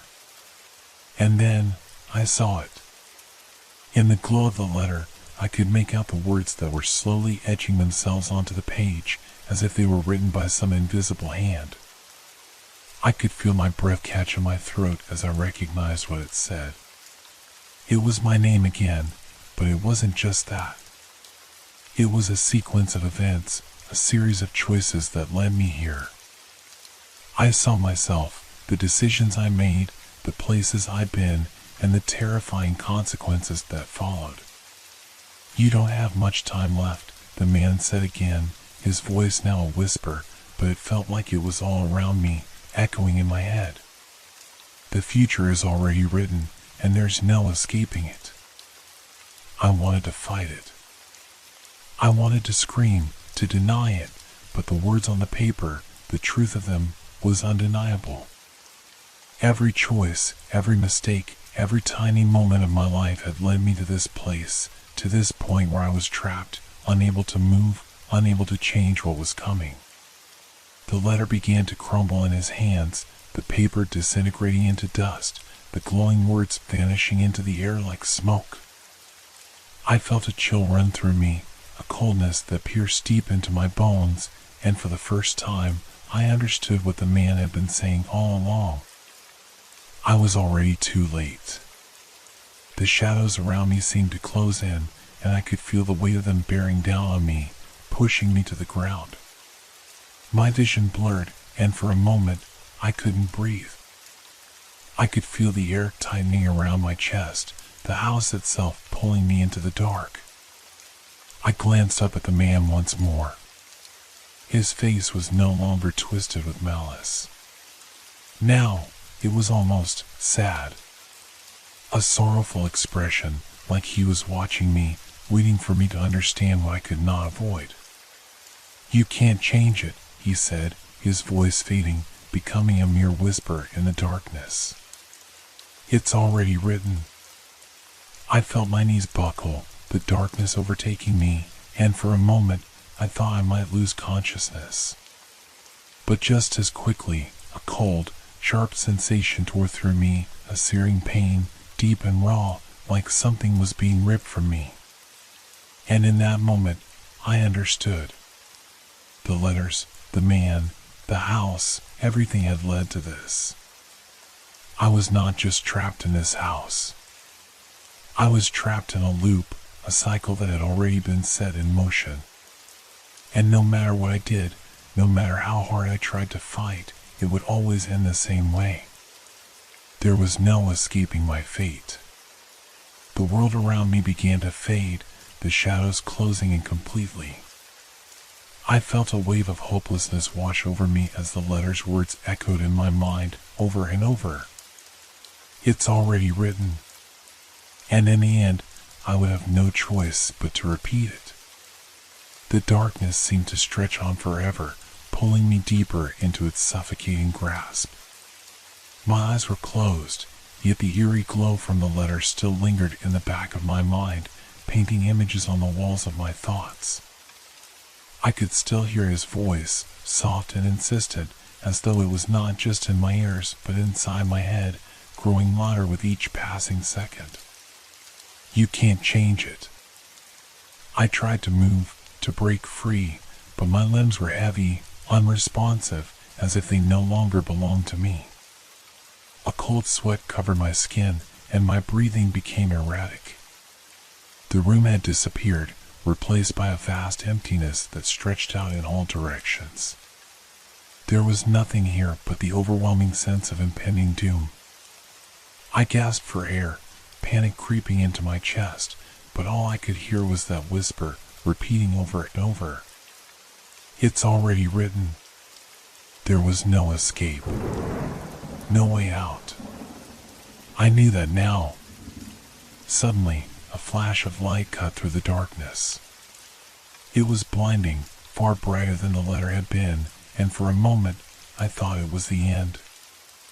I braced myself, expecting the worst, but instead, the light receded, revealing a room. The very same room, yet somehow different. The shadows seemed to have shifted, the furniture in different places, and the air was still thick with the oppressive weight of fear. And then, I saw it. The letter was on the floor, the paper fluttering in the faint breeze that had appeared out of nowhere. I didn't want to touch it, but I had no choice. My hands moved of their own accord, reaching down, picking it up, trembling as I turned it over. The words were already written. This is the moment. The last chance. If you want to escape, do it now. But know this, nothing is as it seems. Nothing is real. Your fate is already sealed. My heart raced as I stared at the paper, my mind whirling. Was this another letter from the future? Or was this part of the trap, part of the cycle that had already been set in motion? I could hear a sound now, a low hum, almost imperceptible at first but growing louder by the second. It was coming from the walls, from the very fabric of the house itself. The hum seemed to vibrate through my body, through my bones, as though the house was alive. The temperature dropped again, sending a chill down my spine. And then I heard it, footsteps. But they weren't mine. No, these were different. Slow, deliberate, echoing down the hallway outside the room. I froze. It was the man. The one from before. He was coming for me. I had to make a decision. There was no time to think, no time to second-guess myself. I had to act. My instinct screamed at me to run, but my legs felt like they were encased in concrete.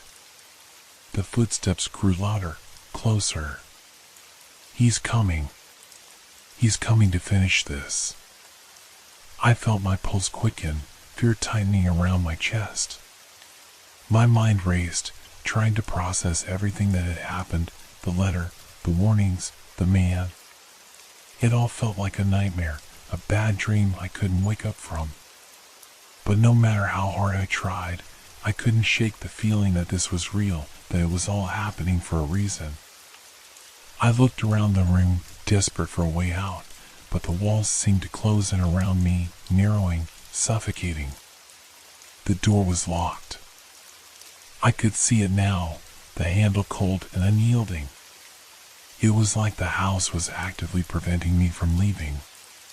There is no escape. Not from him. Not from the future. A scream built in my throat, but I choked it down. Instead, I grabbed the letter again, my fingers trembling as I read the words over and over, trying to understand what they meant. I had to know what it was telling me. There had to be a way out. But the words didn't change. They were the same as before, repeating that dreadful, inescapable truth. Nothing is as it seems. Your fate is already sealed. I felt the man's presence before I saw him. His footsteps stopped outside the door. He was here. I had no more time. I turned to face the door, my heart pounding in my chest, the world spinning around me. But just as I steeled myself for whatever was to come next, the door swung open with a creak that seemed to reverberate through the entire house. But there was no one there. I waited, breath held, eyes scanning the room. The silence was deafening, the kind of silence that presses in on you, that fills every corner of your mind with dread. Was this it? Was this the moment? The door was wide open, and I could see the hallway beyond. It was dark, the light dim and flickering, as though the house itself was on the brink of collapse. But something else was there, too. A shadow. It was moving. Not a man. Something different. It wasn't human. My instincts kicked in. I had to get out. I had to run. Without thinking, I darted toward the door, my legs finally responding, carrying me through the threshold and down the hallway. The shadow was growing, stretching, reaching toward me, its form shifting and changing with every step I took. I could hear it now, the faint whispers, the voices of the past and future all blending together in a chorus of despair. You can't escape. But I ran. I ran as fast as I could, the darkness pressing in behind me, closing the distance. I didn't know where I was going, but I couldn't stay there, couldn't face whatever awaited me in that room. And then, as if the house itself had finally had enough of my resistance, the walls shook. The ground beneath me trembled, and I stumbled, falling to the floor. A blinding light filled the hallway, and for a moment, everything went silent. Then, the words came again. It's already written. The light vanished, and everything went black. I woke up with a start, gasping for breath, as if I had been holding it underwater for too long. My chest was tight, my body trembling. I was back in my apartment, on my couch. The familiar, comforting surroundings felt alien to me now. The soft hum of the refrigerator, the distant sound of traffic outside, the ticking of the clock on the wall, it was all too normal, too real. But I couldn't shake the feeling that I had just come from somewhere far worse. I glanced around the room, my heart still racing, my mind trying to process this sequence of events. The man, the house, the shadow. Had it been a nightmare?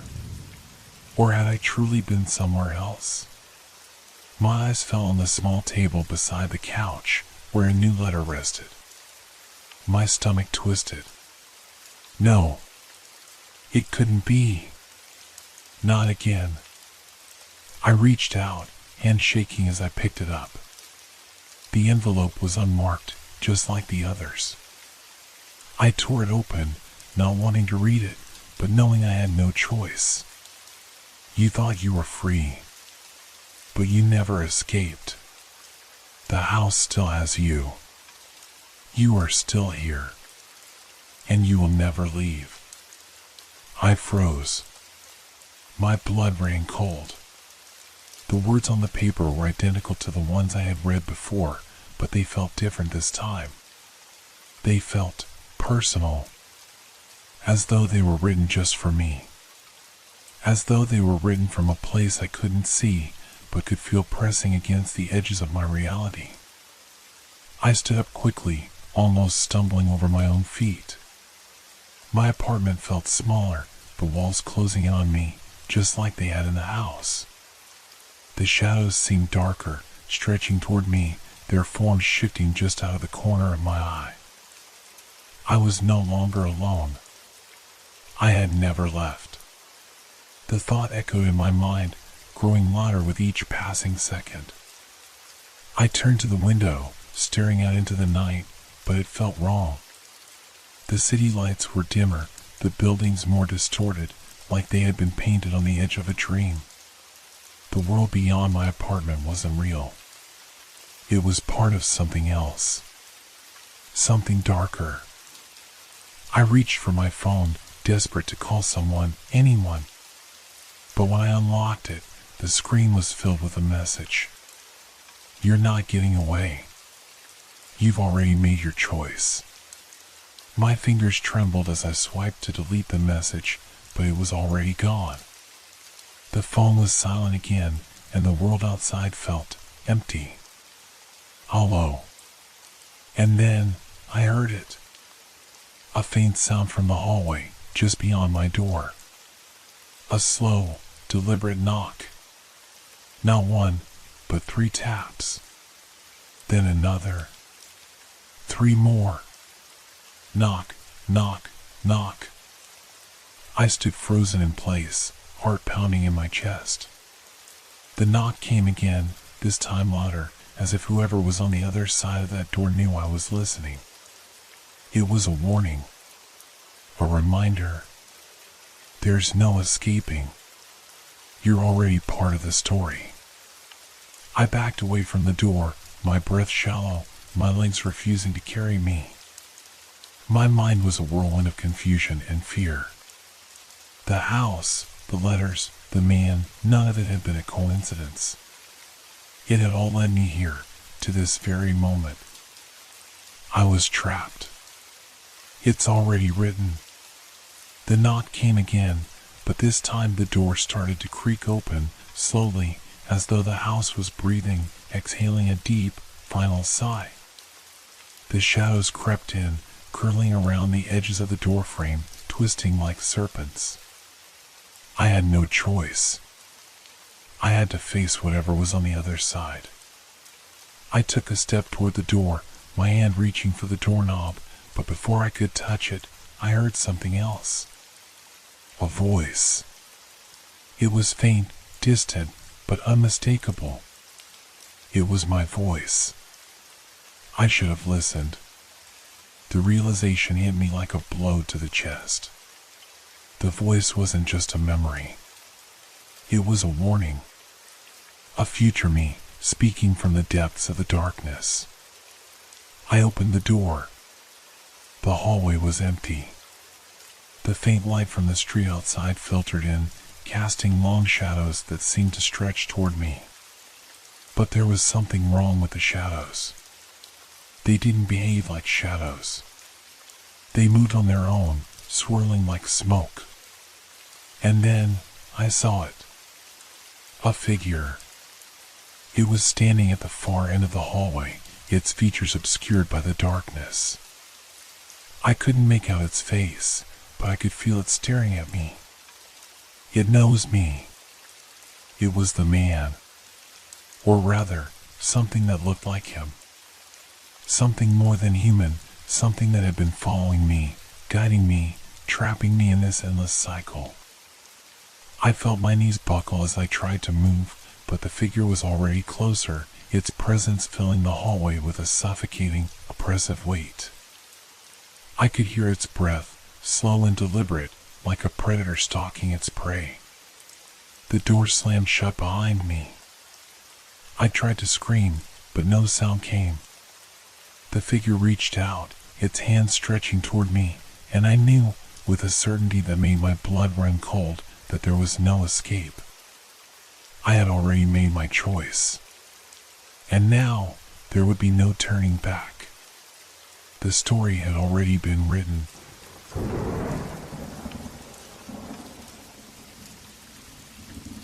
Have you ever had the feeling that something is off, but you can't put your finger on it?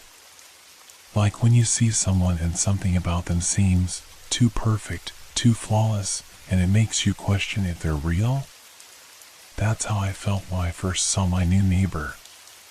His name was Alex, and he moved into the apartment directly across from mine. From the moment I saw him, I knew something was different. Not in the way he looked, but in the way he acted.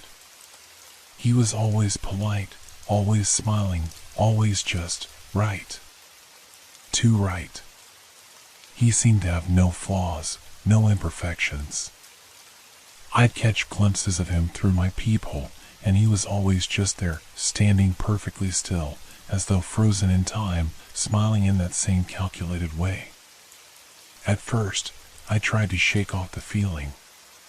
He was just a nice guy, I told myself. A little too perfect, maybe, but that didn't mean anything. People are allowed to be friendly, to be put together.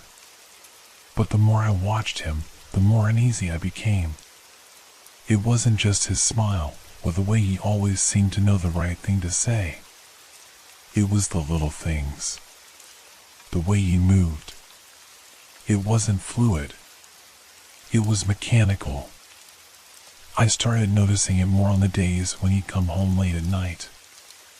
I could hear him through the thin walls, his footsteps echoing down the hallway. At first, it sounded like normal, regular footsteps, slow, deliberate, like anyone else returning home. But as the days passed, I began to hear the irregularities. His steps didn't always match the rhythm of his movement. It was as if his body forgot where it was for a second, as though he had to consciously catch up with himself. I would hear a footstep, then a pause, then another, as if someone was trying to move but was uncertain where their body should be. It wasn't natural. I decided to test it. One evening, I sat by my door, listening intently. The apartment was silent except for the soft hum of the refrigerator and the distant buzz of traffic. And then I heard it. Alex's footsteps. One after the other. But this time, I was prepared. I opened my door just a crack, careful not to let him know I was watching. There he was, standing in the hallway, looking directly at the floor. He didn't notice me at first. He was just standing there, unmoving, like a statue. His posture was perfect, too perfect. I could barely see his face, but there was something about the stillness of his body that made the hair on the back of my neck stand up. Then, he did something strange. He blinked, but not like a normal blink. His eyelids shut, then stayed shut for an unearthingly long time. I couldn't see his eyes when they opened again, but when he looked up, he had that same serene smile on his face, like nothing had happened. I quickly shut my door, my breath catching in my throat. What was that? I couldn't make sense of it. But I knew one thing for sure, Alex wasn't like the other people in this building. He was different. The next few days, I watched him more closely. I couldn't help it. I had to know if I was just imagining things. But the more I observed him, the more his behavior seemed off. Like a clock that was just slightly out of sync. One evening, I decided to confront him. It wasn't something I normally did, but I had to know. I had to ask. I waited for him to come home from work, which he always did around the same time. I heard his footsteps in the hall, like always. But this time, when he passed my door, I opened it. "Hey, Alex," I said, forcing a smile. "How's it going?" He stopped, just a little too quickly, as if he hadn't expected me to be standing there. For a split second, there was a hesitation, like he wasn't sure how to respond. Then his lips parted, and that perfect smile returned. "Good evening," he said, his voice smooth, almost too smooth. "Everything's great. How about you?" "I'm good, thanks," I replied, trying to sound casual. "I just wanted to say hi, since we haven't really talked much yet." He chuckled, a little too easily. "I'm always around if you need anything. Always happy to chat." I nodded, but as he walked away, I couldn't shake the feeling that something was terribly wrong. There was a dissonance in his words, a flatness to his tone. The next day, I decided to investigate further. I waited until I saw him leave his apartment, and then I quietly crept across the hallway and knocked on his door. At first, there was no answer. I knocked again, and again, but still no response. That was strange. Finally, I pulled out my keys and unlocked his door. I had no reason to feel guilty. I wasn't doing anything wrong. I just needed to see inside. What I found, though, left me frozen in place. The apartment was pristine, just like you would expect from someone so perfect. But something was wrong. There were no signs of life. No personal touches, no photographs, no clutter. The furniture was arranged in the exact same way it had been when Alex first moved in. But what really caught my attention was the strange hum. It was coming from the kitchen. I walked toward it cautiously, the sound growing louder. There, in the middle of the room, was a machine. A small, sleek thing, sitting on the counter. It hummed softly, almost rhythmically. I reached out to touch it, but before I could, I heard the unmistakable sound of the door behind me. I turned, and there was Alex, standing in the doorway, staring at me. His smile was gone. "What are you doing here?" he asked, his voice cold. The room seemed to close in on me. My heart raced. There was no answer. Only a thick, suffocating silence. I had made a terrible mistake. I backed away slowly, my feet feeling like they were trapped in molasses. My heart was hammering in my chest as I tried to force words past the lump in my throat. I was just looking around. Alex didn't move. His eyes, once filled with that unnerving calm, were now sharp, piercing. There was no trace of the friendly, perfect neighbor I had known. His expression was cold, calculating. It was like he wasn't even human anymore. Looking around, his voice was flat, robotic, as though he was repeating words he had learned but didn't fully understand. "You shouldn't have come in." I swallowed hard, my mind racing to find an explanation, but nothing seemed adequate. He didn't seem like the type of person who would call the police or even raise his voice. His very presence seemed so controlled, like he could snap at any moment and yet hold everything in place with sheer force of will. "I didn't mean to intrude," I stammered, backing toward the door. "I just thought." "You thought wrong," he interrupted. "And now you know something you shouldn't." There was a silence that stretched too long, thick with tension. The hum of the machine in the kitchen, which had seemed almost harmless at first, now felt like it was vibrating through my very bones. It was as if the room itself was closing in, the walls pushing closer with every breath I took. I took another step back, eyes darting between Alex and the machine. The hair on the back of my neck stood on end. I had to get out.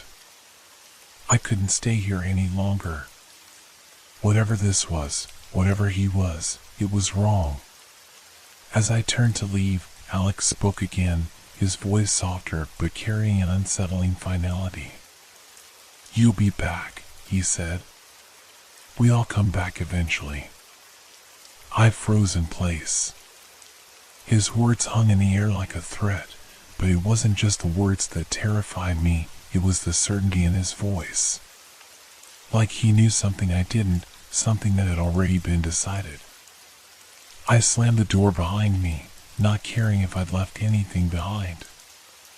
I had to get out of that place, away from him. I rushed back to my apartment and locked the door, my hands shaking as I bolted it shut. I sank to the floor, trying to calm my breathing. I had no idea what had just happened. Had I imagined it?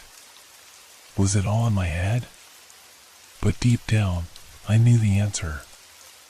It wasn't just paranoia. Something was wrong with Alex. And worse, I had a feeling it was too late to get away from it. Over the next few days, things only got stranger. I tried to put it all behind me, tried to convince myself it was just a bad encounter. But I couldn't. Every time I passed by his apartment, I saw him standing there, always staring out the window, his face expressionless, as though he was waiting for something, someone.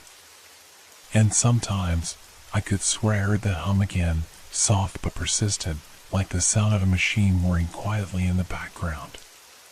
But then, something even more unsettling happened. I came home from work one evening, and as I was unlocking my door, I saw something strange. A letter. It was wedged into the crack of my door, as if someone had slipped it through. I knew immediately who it was from. It had to be from Alex. I hesitated before picking it up, my hands trembling as I turned it over. No address. No return. Just my name, written in neat, precise letters. I opened it slowly. Don't trust him. He's not who he says he is. The words were short, but they felt like a punch to the gut. My mind raced. Who had left this? And why? I tried to convince myself that it was just a prank, some sick joke. But deep down, I knew better. This wasn't just a coincidence. Alex had been expecting me to find it. The next day, I did something I never thought I'd do. I went back to his apartment. I wasn't sure why. Maybe it was to confront him, maybe it was to finally understand what was going on. I didn't know. But as I stood in front of his door, my hand poised over the knob, I felt that same dread I had felt before. I knocked once. Twice. No answer. I turned the handle, the door creaking open. The apartment was quiet, too quiet. I stepped inside. It was identical to how it had been the first time I'd seen it, empty, immaculate, every item in its place. But now, something was different. The machine in the kitchen was gone. And so was Alex. My heart began to race. I was about to turn and leave when I heard it, a faint sound from the other room. A shuffle. A soft, rhythmic tapping. I wasn't sure what it was, but I couldn't ignore it. I walked toward the sound, my breath shallow and quick. It led me to the hallway, where the door to the bedroom was slightly ajar. I stepped closer, my mind screaming at me to turn back, but my body wouldn't listen. I pushed the door open. There, standing in the middle of the room, was Alex. But something was horribly wrong.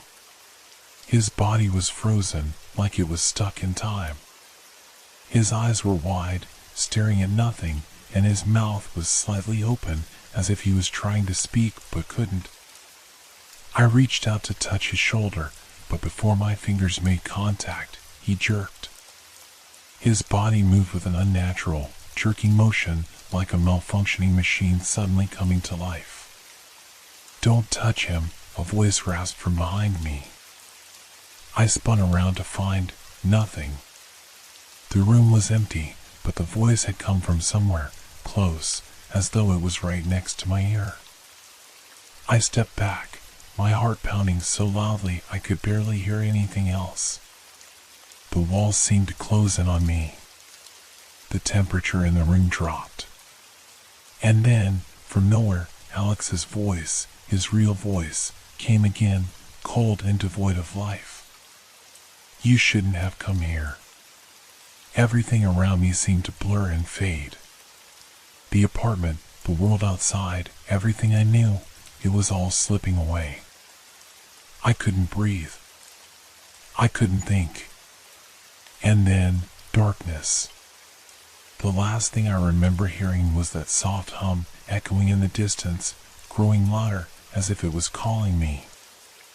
I woke up with a start, gasping for air. My body was drenched in sweat, and for a moment, I wasn't sure where I was. My apartment. I was back in my apartment. But I didn't feel safe. Not anymore. I looked around the room, trying to make sense of what had just happened. The memory of Alex's body jerking unnaturally, the voice that seemed to come from nowhere, the overwhelming feeling of dread, it was all too much to process. I tried to tell myself it was just a nightmare, just my mind playing tricks on me after everything I'd been through. But deep down, I knew better. I couldn't shake the feeling that I had crossed a line, that I had seen something I wasn't meant to see. The letter still sat on my kitchen table, the words still burned into my mind. Don't trust him. He's not who he says he is. It was like a warning, a final plea from someone who knew what was coming. But who had left it? Was it another one of Alex's manipulations? Or was it something or someone else entirely? I stood up, my legs weak beneath me. My hands trembled as I grabbed my phone, dialing the number of a friend I hadn't talked to in weeks. I needed someone, anyone, to help me make sense of all this. But the call went straight to voicemail. I cursed under my breath. No one was answering. I felt utterly alone, trapped in a situation that no one could understand. Suddenly, I heard it. A faint tapping sound coming from the direction of the front door. I froze.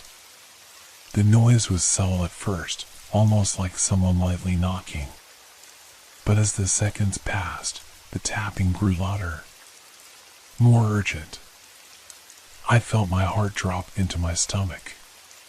No one had been at my door. I hadn't heard any footsteps, no one had rung the bell. And yet the sound was real, unmistakable. I hesitated, unsure of what to do. Should I check? Should I open the door? Or was it just my paranoia getting the best of me?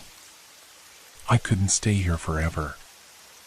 I had to face whatever was happening head on. I stood up, my legs shaking, and walked toward the door. The tapping continued, rhythmic, almost like a countdown. I reached the door, my hand hovering over the knob. I swallowed hard and opened it, slowly, inch by inch. My heart was in my throat as I peered into the hallway. There was nothing. No one in sight. I stepped out, my breath shallow, and looked around. The hallway was eerily quiet, as if the building itself had fallen into a deep, unnatural silence. But then, just as I was about to step back inside, I saw something. A shadow. It was faint at first, just a flicker in the corner of my vision, but when I turned to look, I saw it clearly, a figure standing at the end of the hallway. Alex. Or what used to be Alex. He was standing there, motionless, his head tilted unnaturally to the side. His eyes were wide, staring into nothingness, and his mouth hung open in a twisted, unsettling grin. His skin was pale, almost translucent, and I could see the faint outlines of something beneath it, wires, tubes, something mechanical. My blood ran cold. I stepped back, but before I could even react, the figure began to move. Slowly at first, like a puppet on strings, his limbs jerking with each step. His movements were unnatural, stiff, as if he were a machine struggling to function. And then he spoke. "You shouldn't have opened the door." The voice was the same, but somehow wrong. It had that eerie, robotic quality I had heard before. It sent a shiver down my spine. I turned and ran, my feet pounding against the floor as I fled back into my apartment and slammed the door shut. I didn't know where I was going, what I was doing, but I had to get away. I backed away from the door, my chest heaving as I tried to catch my breath. Was this real? Was this actually happening? Was I losing my mind? I stumbled toward the window and looked out, desperate for some sort of normalcy, some sign that the world outside was still the same. But as I looked, I noticed something else. There, across the street, was Alex's apartment. The lights were on. The windows were open. And standing in the window, staring directly at me, was Alex. He was smiling. No, he wasn't smiling. It wasn't Alex at all. It was something else, something that looked like Alex. But its smile was too wide, too perfect. Its eyes were too empty. I pulled back from the window, my heart racing. I couldn't take this anymore. I couldn't stay here. I grabbed my jacket, my phone, and rushed out of the apartment, slamming the door behind me. I had to leave. I had to get away from this place, from this nightmare. But as I ran down the stairwell, I heard it again. The tapping. It was behind me now.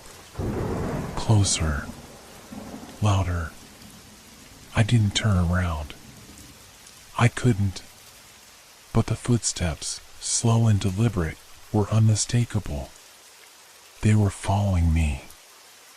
I burst out of the building and into the street, but when I looked around, I saw nothing. No one. Just the empty, cold streets. And the faint, steady hum. It was everywhere now. So loud, so constant. Like it was coming from the very air around me. I closed my eyes, trying to block it out, but it only grew louder. And then I heard a voice. Running won't help. It was Alex's voice again. But it wasn't coming from the street. It wasn't coming from anywhere I could see. I opened my eyes, and there he was. Right in front of me. But this wasn't Alex. Not anymore. And in that moment, I realized I wasn't running from Alex. I was running from something much worse. Something that didn't even exist. I stumbled backward, my breath shallow and rapid, as the thing that looked like Alex, moved toward me. Its steps were silent, unnervingly smooth, and each one felt like a countdown to something far worse than I could ever have imagined. It wasn't Alex. I knew that now, deep in my gut. But it had his voice, his face, his memories. I turned and ran without thinking, pushing my legs to move faster, my heart pounding in my chest. I had to get away from it. From him. From whatever it was. I didn't know where I was going. I didn't care. All I knew was that I had to escape, had to outrun whatever twisted reality had ensnared me. My feet hit the pavement with a frantic rhythm, but no matter how fast I ran, no matter how far I went, I couldn't shake the feeling that it was still there. Behind me. Watching me. Following me with that unsettling, mechanical grace. I could hear the faint hum in the distance, always in the background, like a faint static buzz that never left. It was almost as if the world itself was shifting, twisting, bending around me. I could see the shadows lengthening unnaturally, the streetlights flickering and dimming as though they were trying to tell me something, warn me. But what was happening? What was this thing? Why did it look like Alex? I reached the corner of the street and hesitated, my breath coming in ragged gasps. I turned back, my eyes scanning the darkened road, but I saw nothing. Just the empty street, as if nothing had ever happened. Maybe I was losing my mind. Maybe it was all in my head. But the hum, it was still there. Louder now. It vibrated in my bones, a constant, pulsing sound that refused to let me forget. I pulled out my phone, trying to call for help again.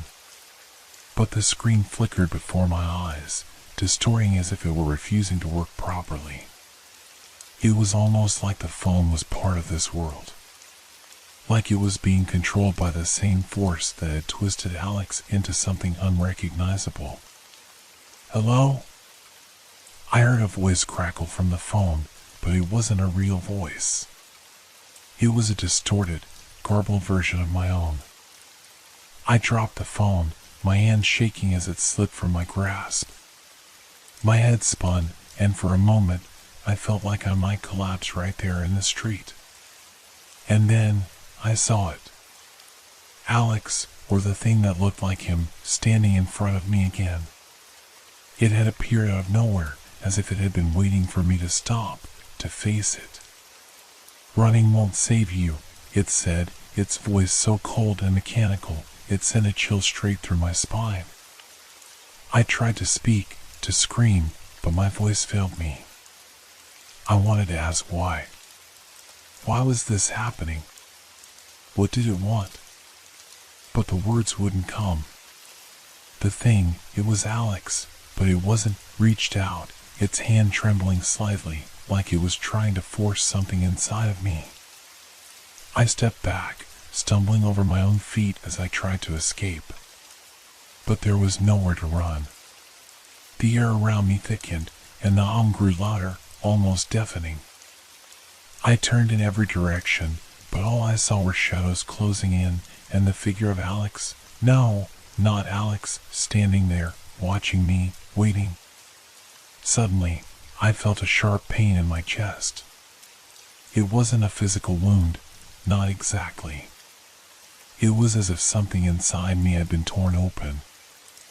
I gasped for air, my body going cold as a sensation of dread overwhelmed me. It was like I was losing pieces of myself, pieces I couldn't get back.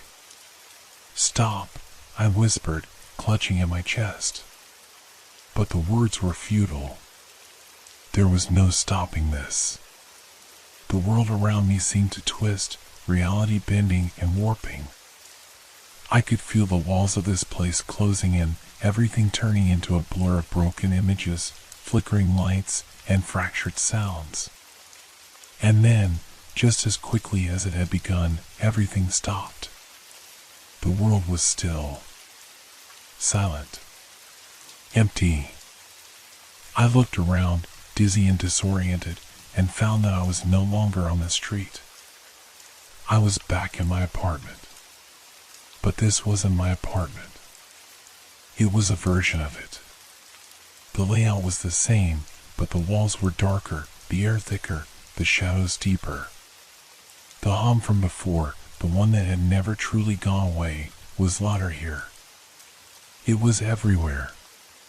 The very air seemed to vibrate with it. And then, I heard it. A door creaked open. I didn't have to look to know what was behind it. I could already feel the presence. The thing that had been haunting me, had been chasing me, was here. I didn't turn around. I couldn't. Instead, I backed into a corner, my pulse racing, my body trembling uncontrollably. The door swung open completely. Slowly. Methodically. And then, I heard Alex's voice again. But it wasn't Alex. It was something worse. "Welcome home," it said, its voice flat, lifeless. I looked up and saw the figure standing there, smiling at me, but it wasn't a real smile. It was the same empty, hollow grin I had seen before. And now I could see it more clearly. The wires, the gears, the unnatural stillness of the thing. "Don't worry," it said. "You're safe now." But I wasn't safe. Not here. Not anywhere. I realized in that moment that I was never going to escape this. The world, the people, everything I knew, none of it was real anymore. The neighbor, the apartment, the life I thought I had, none of it existed. And I was trapped in a world that wasn't mine. A world that had no place for me. And as the figure took another step closer, I understood. I wasn't just running from Alex. I was running from something far worse. Something that didn't even belong in this world. Something that wasn't supposed to exist. I tried to scream, but no sound escaped my throat. The air around me had become thick, almost suffocating, like the space itself was alive, pressing in on me. My legs wouldn't move, frozen in place, as if the world had conspired to make me stay in this nightmare forever. The figure, the thing that was not Alex, moved closer, its eyes unblinking, staring straight through me. I could feel it. The emptiness behind those eyes, the absence of humanity. It was as if the very concept of a person had been drained out, replaced with something colder, something unnatural. "I told you," it whispered. The voice, despite being so close, seemed to come from everywhere. From the walls. From the ceiling. From inside my mind. There's nowhere left to run. My heart thudded in my chest, and I gasped for air, the feeling of suffocation growing stronger. But there was no escape. No way out. The world had become a cage, and I was the prisoner. "I didn't ask for this," I whispered, barely able to form the words. "Why me? Why my apartment?" It didn't answer at first. For a long, unbearable moment, it just stood there, unmoving, its cold gaze locked on me. Then, finally, it spoke. "This place is yours now," it said, its voice chilling. "Just as you are ours." A deep, visceral sense of dread filled me, and my stomach twisted with a sickness I couldn't explain. The apartment, the world outside, my life, it had all been rewritten, and I had no say in it. I was no longer in control. I had never been in control. "You're not real," I tried again, my voice cracking under the weight of the terror that gripped me. "This is some kind of mistake." But the thing didn't flinch. It didn't even seem to register my words. "You never left," it said, stepping closer, its presence suffocating me. "This world is yours now. You belong here." The hum grew louder, almost deafening. It was everywhere, vibrating through the walls, the floor, the very air I breathed. I could feel it in my bones, in the very core of my being, until I couldn't distinguish where I ended and the sound began. It was pulling me in. My mind reeled, trying to make sense of it all. But there was nothing to make sense of. The rules of reality had been broken long ago. The world I knew was no longer real. I could feel my grip on reality slipping. The boundaries between what was real and what was not had blurred, and I was drowning in the chaos. "Help me," I gasped, pleading, my voice barely audible over the deafening hum. "Please, just let me go." But the thing, Alex, or whatever it was now, only smiled. a smile that was far too wide, too unnatural.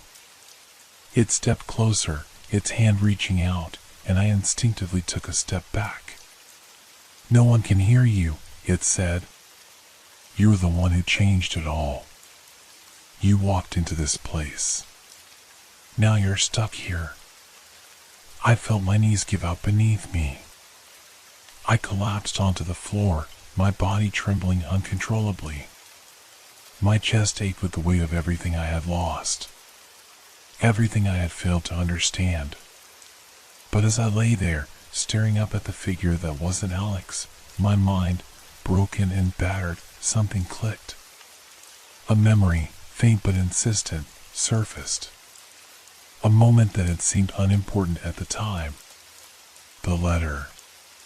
The first one. It had been sent to me.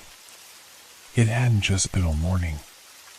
It had been a message from someone or something that had known what was going to happen. Someone or something that had seen this moment before. The hum. The distorted apartment. The thing pretending to be Alex. All of it was connected. I was caught in a loop. A loop that had already happened over and over again. The letters, the strange occurrences, the unnatural presence of the neighbor, it had all been part of the same pattern. This wasn't my world anymore. It was something else. A twisted reflection of it, one that had no room for me. But the real question was, why? Why me? "Please," I whispered, my voice barely a sound. "I just want to leave." And as the figure knelt beside me, its cold fingers brushing against my cheek, I realized the truth. There was no leaving. Not anymore. The world had changed, and I was no longer a part of the one I had known. The neighbor, the apartment, the reality itself, it was all an illusion, a web I had been caught in without ever realizing it. And now, I was trapped here. Forever. I closed my eyes, the hum pounding in my skull, and let it swallow me whole.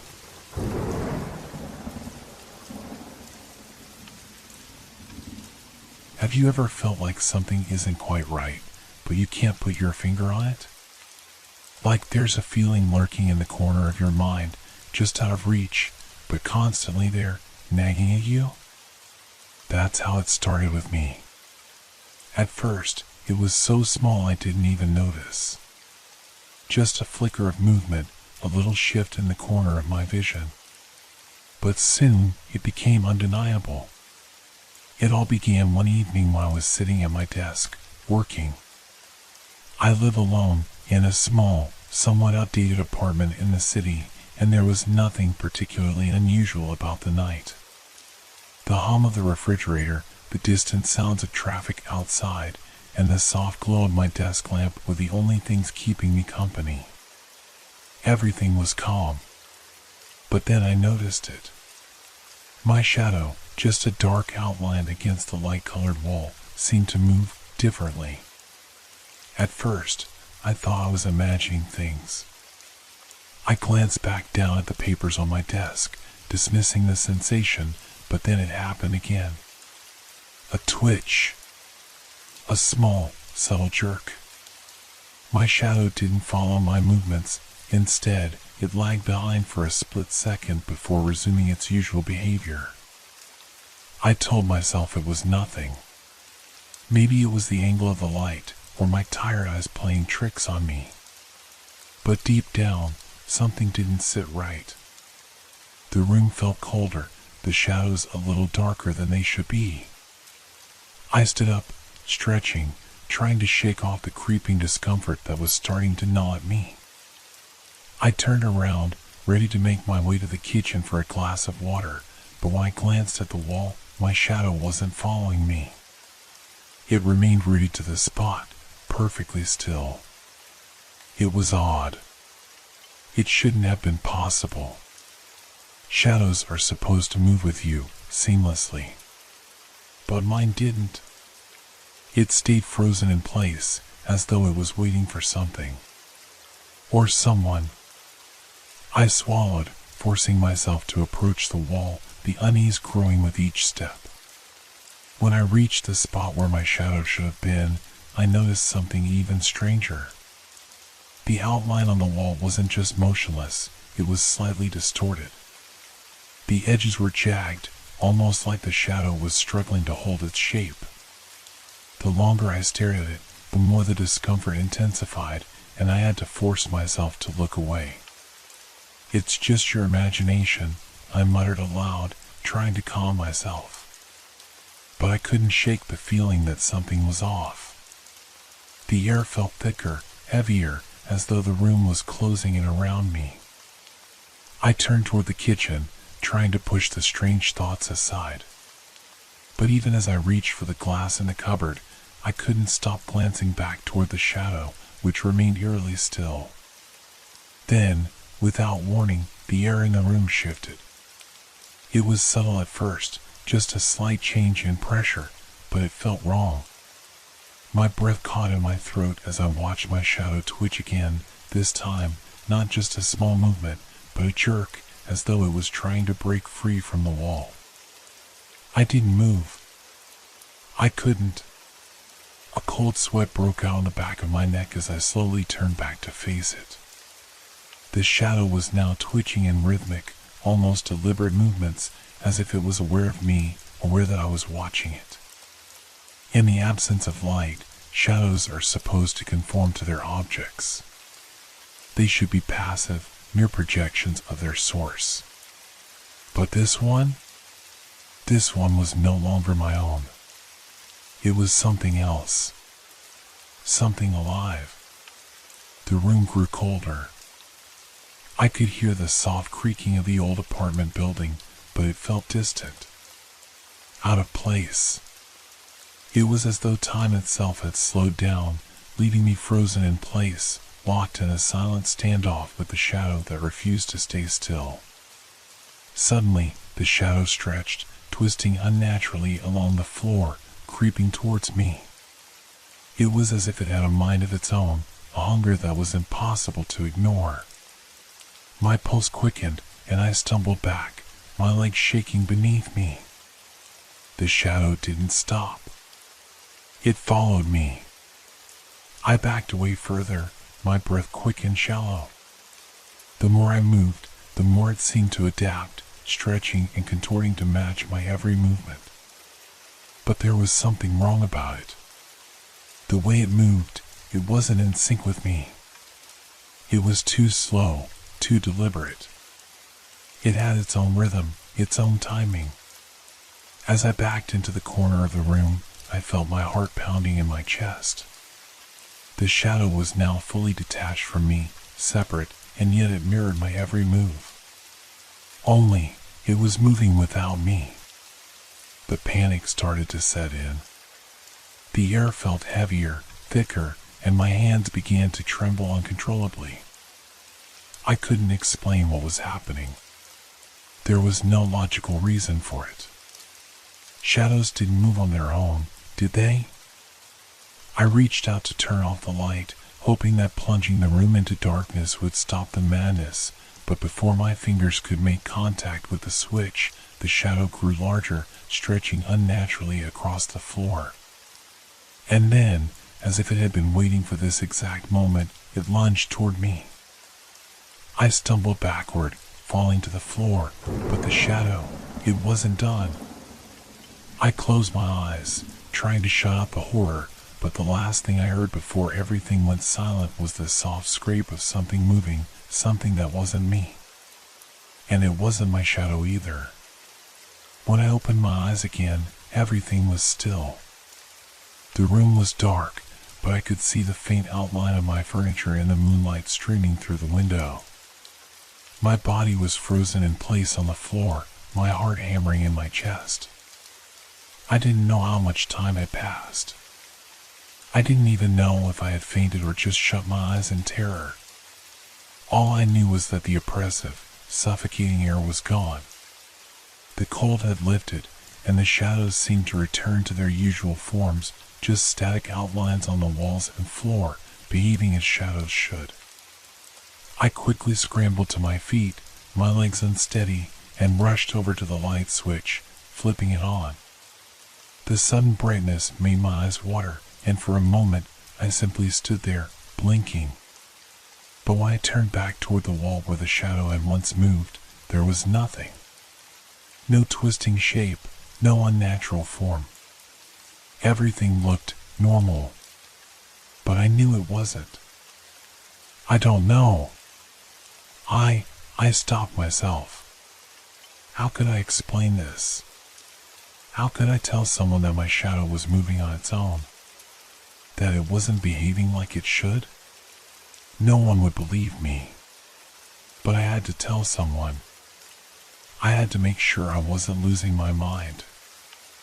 I think I'm seeing things. Maybe I'm just tired, but it's like something in this apartment is wrong. Can you just come over? There was a brief pause. All right, I'll be there in 20. I hung up, feeling a strange mix of relief and dread. Having someone else here would help, at least. But I couldn't shake the nagging feeling that things weren't over. I paced around the room, my eyes darting back toward the shadows. But no matter how hard I looked, nothing seemed out of place anymore.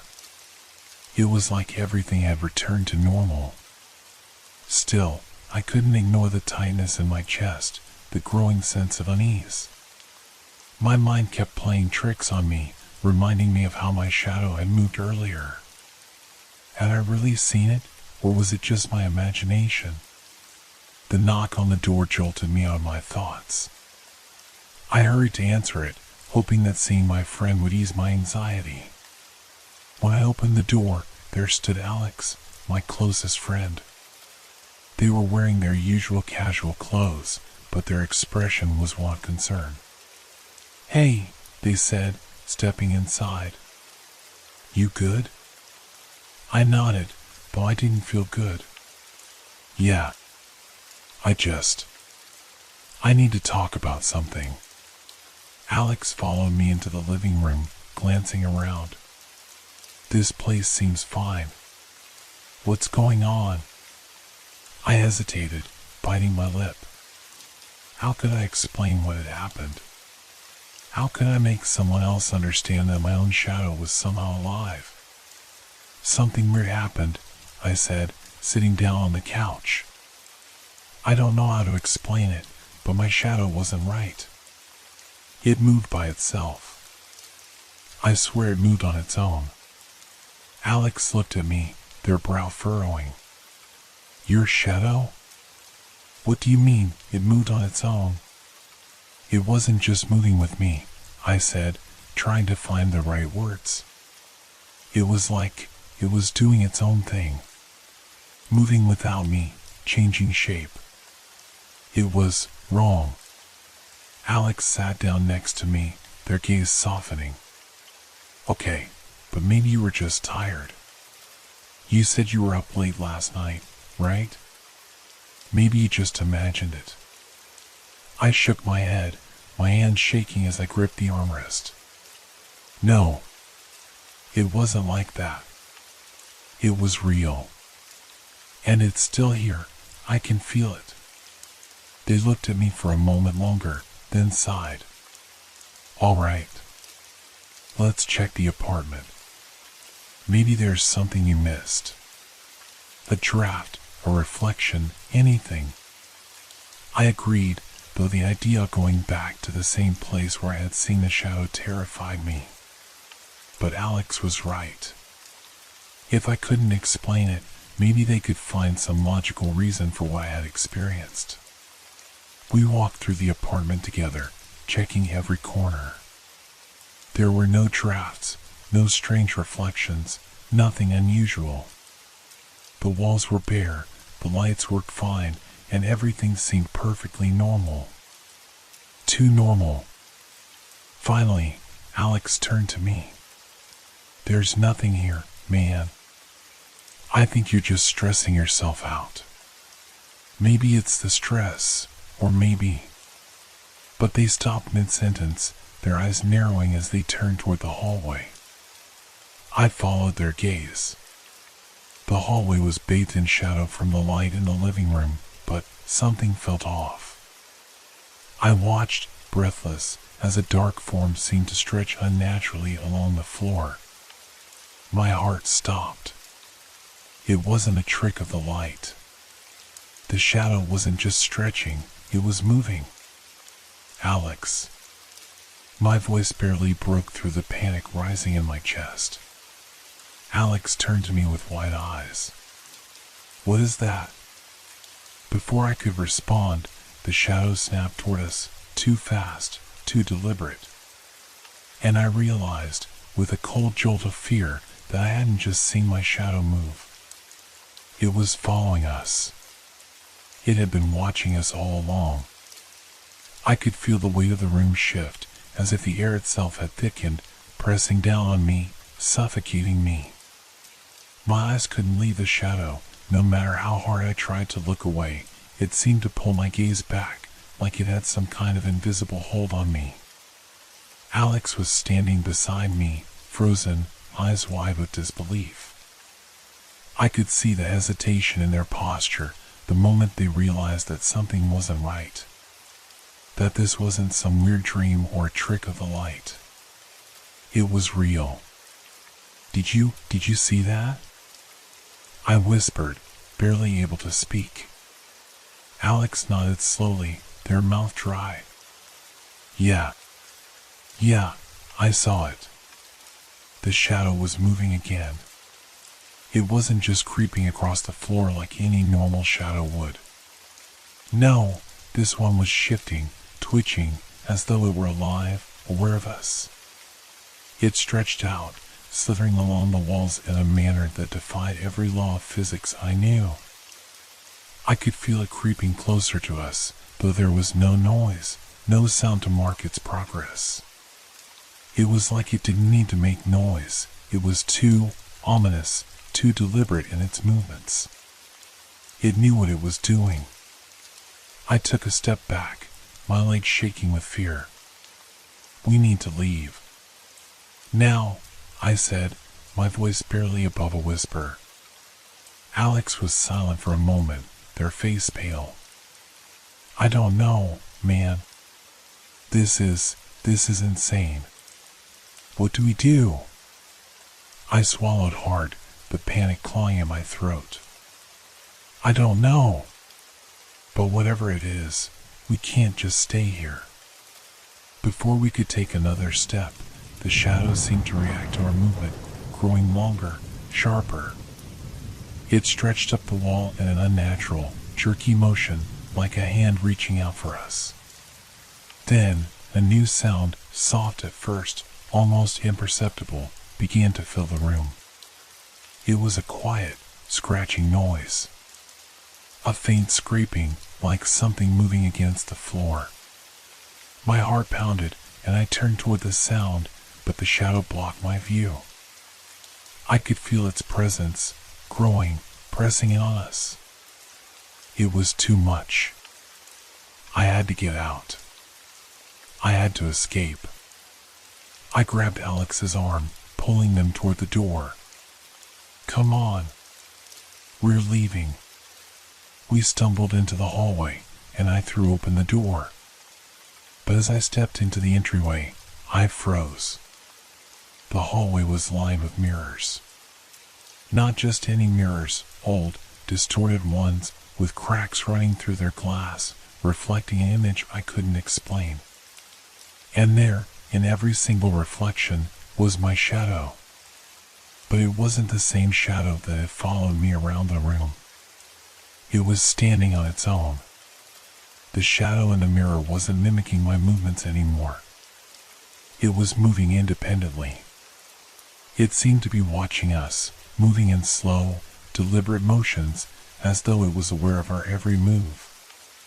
It was like a second version of me, one that didn't belong to the physical world, one that didn't follow the same rules. I couldn't take it anymore. I needed to get out of there. I needed to get away from that thing, from the shadow that was slowly unraveling my reality. "Let's go," I urged Alex, my voice frantic now. We turned to leave, but just as we reached the stairs, I felt something cold and dark brush against my back. A chilling sensation, like ice running through my veins. I spun around, and that was when I saw it. My shadow was no longer in the mirror. It was here. It wasn't just standing behind me. It was moving toward me, reaching, twisting, like it was no longer confined to the ground beneath me. It was stretching higher, growing thicker, curling around my feet. I backed away, horrified, but the more I moved, the more it seemed to follow me. It wasn't attached to my body anymore. It was moving of its own accord, reacting to my every step. The shadows of the apartment, the hallway, everything seemed to stretch, pulling at the edges of the room, bending the reality around me. I could feel the temperature drop, the air growing heavier. Alex stood frozen by the door, their face pale, eyes wide with disbelief. What is happening?" they asked, voice shaking. I don't know." I gasped as I felt the shadow tighten around my ankles, a strange pressure building on my chest. It was like it was trying to pull me down, drown me in its darkness. The fear was overwhelming, drowning out everything else. I could feel my heart racing in my chest, a cold sweat breaking out across my skin. I pushed forward, stumbling toward the exit, but every time I moved, the shadow followed, growing, pushing against me. It wasn't just a shadow anymore. It was something else, something alive, and it was getting stronger. Then, I heard it. A low, menacing voice. It wasn't Alex. It wasn't anyone. It came from within the shadow itself. "You can't escape." I froze, feeling my blood run cold. The shadow had spoken. It wasn't just a presence now, it was alive. It was aware of me. It was toying with me. Alex's voice broke through the panic. "We need to go. Now." I didn't know what to do. The shadow wasn't just attached to me, it had become part of this place.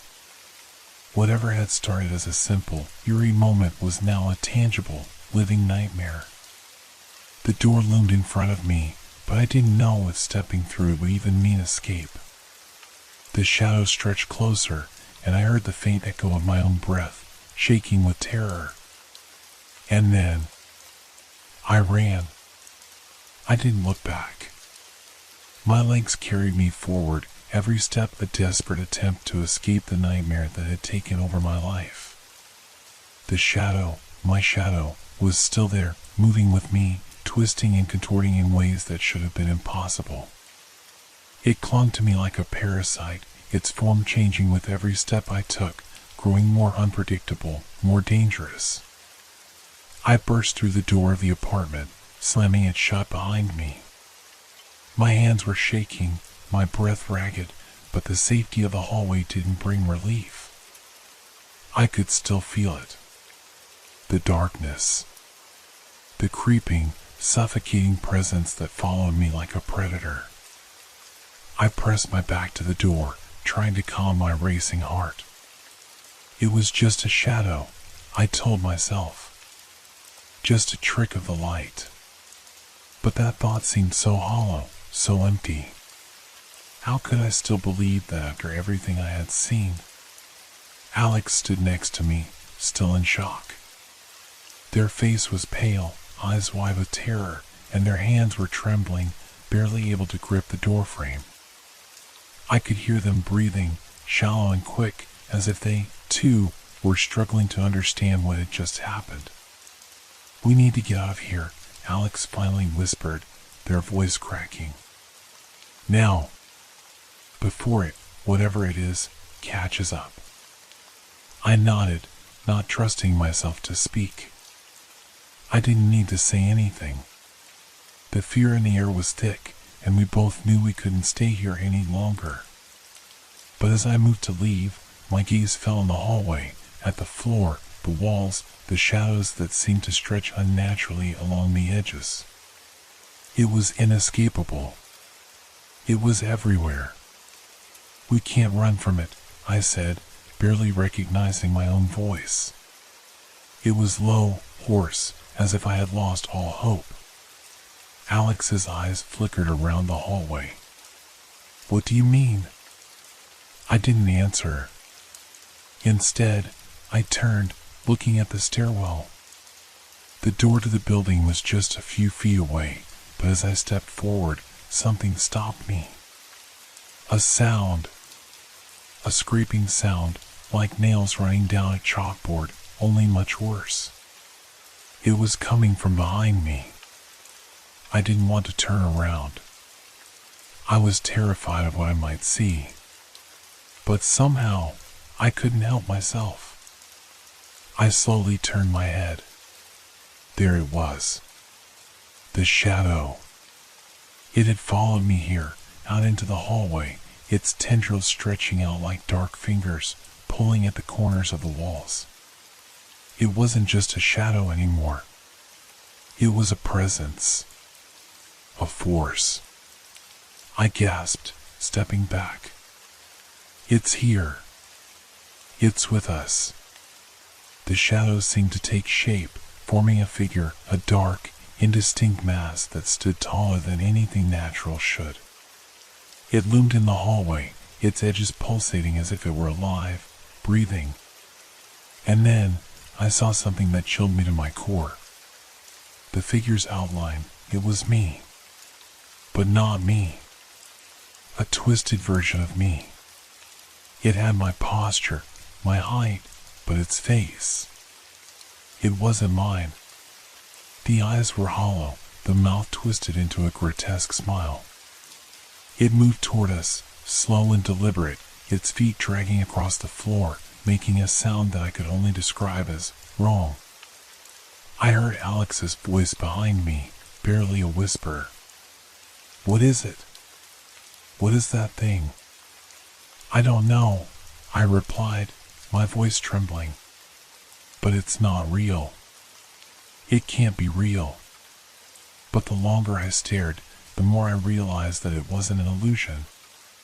It wasn't something my mind had made up in the panic.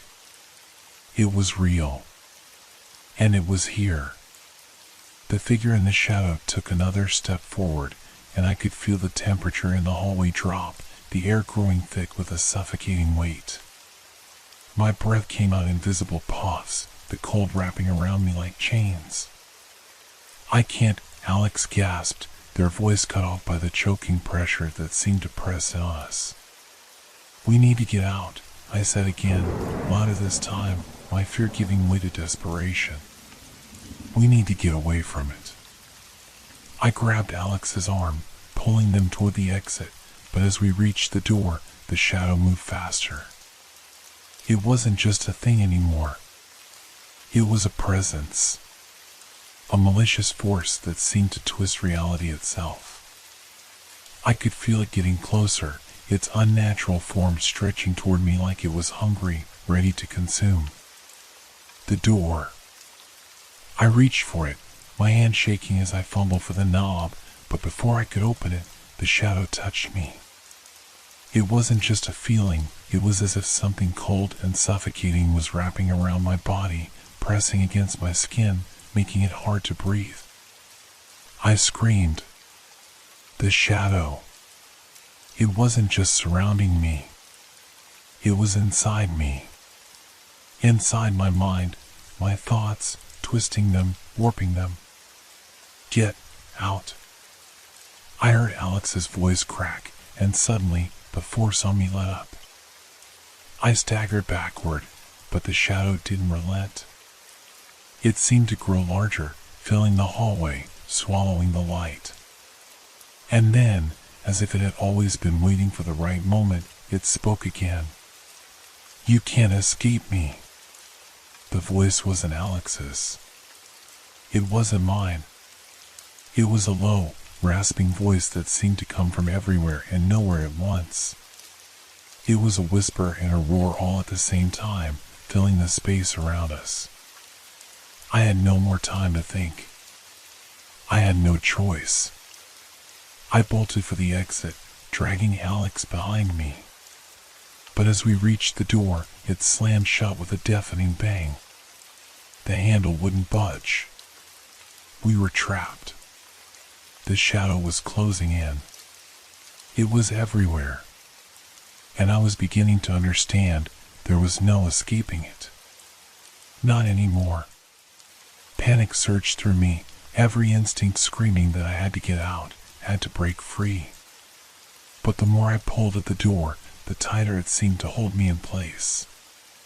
The shadow was still there, pulsating, its tendrils snaking along the floor, creeping ever closer. Alex was still beside me, frozen in fear, eyes wide, unable to tear their gaze away from the horror that was closing in on us. I could hear their breath, shallow and frantic, matching the erratic pounding of my heart. There was no escape. No way out. Why won't it? Alex's voice was barely a whisper, shaking with fear, but before they could finish the sentence, a cold, suffocating breath seemed to wash over us. It wasn't wind, it wasn't a draft. It felt like the very air had been drained of warmth, replaced by an oppressive chill that weighed down on my chest. I turned back to the shadow. It wasn't just standing there anymore. It was moving. Slowly. Deliberately. As if it were savoring the fear it was causing, taking its time before it consumed us entirely. Please. I whispered, my voice hoarse, my throat dry with terror. Please, just leave us alone. The shadow didn't respond. It didn't need to. Its presence, its very existence, was its answer. It was a thing of pure malevolence, a force that thrived on fear. And it was closing in. You cannot escape me, the voice said again, the words ringing in my mind like the tolling of a bell. It felt as though the shadow had taken root in my thoughts, feeding on my dread, amplifying the terror that consumed me. I could hear it, feel it, inside my head, its cold fingers brushing against the edges of my consciousness, pulling me deeper into the darkness. Alex's grip on my arm tightened, their nails digging into my skin as if they were trying to hold onto something real. But nothing felt real anymore. Not the air around us, not the sound of our panic breathing, not even the weight of our bodies pressing together in the terror-stricken hallway. It all felt hollow. False. Like we were trapped in a nightmare from which there was no waking. And then, just as I thought we were done for, I felt something shift. A subtle, almost imperceptible change in the air. The shadow seemed to pause, its twisted figure still and silent for the briefest of moments. I turned toward Alex, my thoughts racing. There had to be something. Some way to get out of this, to stop it. We couldn't just give up. Alex, I said, my voice urgent, desperate. Do you remember what happened when it first started? When I noticed my shadow moving differently? What was different? Alex's eyes flickered, confusion still clouding their face, but there was a glimmer of recognition. They nodded slowly, as if pulling together fragments of a dream, pieces that didn't seem to fit together. There was a moment when it changed. It was like their voice faltered, but they gathered their thoughts. Like something else took over. Like we weren't alone in this world anymore. I nodded. That was it.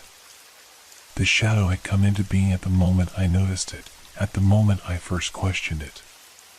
It was the fear, the doubt. The fear that it might be real had made it real. It had taken root in my mind and in the world around me, growing stronger with every moment I gave it my attention.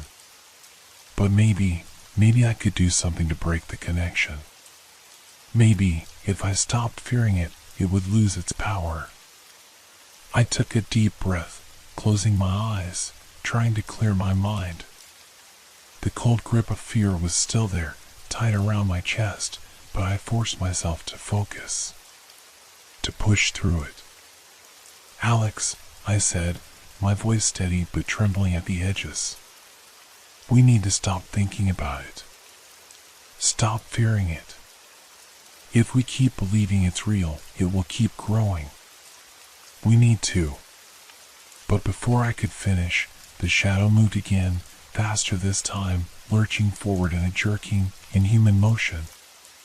It was too quick, too sudden. Before I could react, it was right in front of me, its form towering over me like a twisted, dark mirror of myself. "You cannot escape," it hissed, the voice coming from all around me, suffocating, smothering. I could feel its breath, cold and putrid, pressing against my skin. I didn't have time to think. Without warning, I reached out, my hand trembling, but I grabbed onto the shadow. I could feel it, like cold smoke slipping through my fingers. It wasn't solid, not in any way I could understand, but it was there. I could feel it wrapping around me, tightening, trying to suffocate me with its darkness. "No!" I screamed, my voice breaking, but I held on. I couldn't stop now. "I refuse to fear you." And as I said those words, something strange happened. The shadow, this thing that had haunted me, that had twisted my reality, began to shift. Its form wavered, flickered, like a faulty television screen. The edges of it seemed to blur and fade, its shape losing substance, becoming less real with every passing second. For the first time since it had appeared, I felt like I had control. "You are nothing," I whispered, my voice gaining strength, my words cutting through the fear. And then, with a final, wrenching scream that seemed to reverberate through the air, the shadow disappeared. It didn't vanish like smoke. It collapsed, as if it had never been there at all. I collapsed to my knees, gasping for breath, my body trembling with the aftershocks of the terror I had just experienced. Alex was silent beside me, their wide eyes staring at the spot where the shadow had been, still trying to comprehend what had just happened. The hallway was empty. Silent. The air was no longer cold. But even as I tried to steady my breathing, something told me that it wasn't over. The shadow was gone, yes, but its presence lingered, like an imprint on my mind, a reminder of the thing that could return at any moment. And I knew, deep down, that it wasn't truly gone.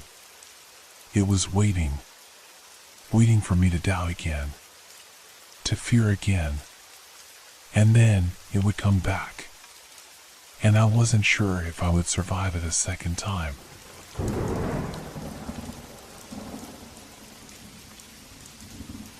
Have you ever felt watched, even when you were sure you were alone? I always dismissed those feelings as paranoia, a side effect of being alone too often. I've never been a particularly social person, preferring the quiet of my apartment to the noise of crowded places.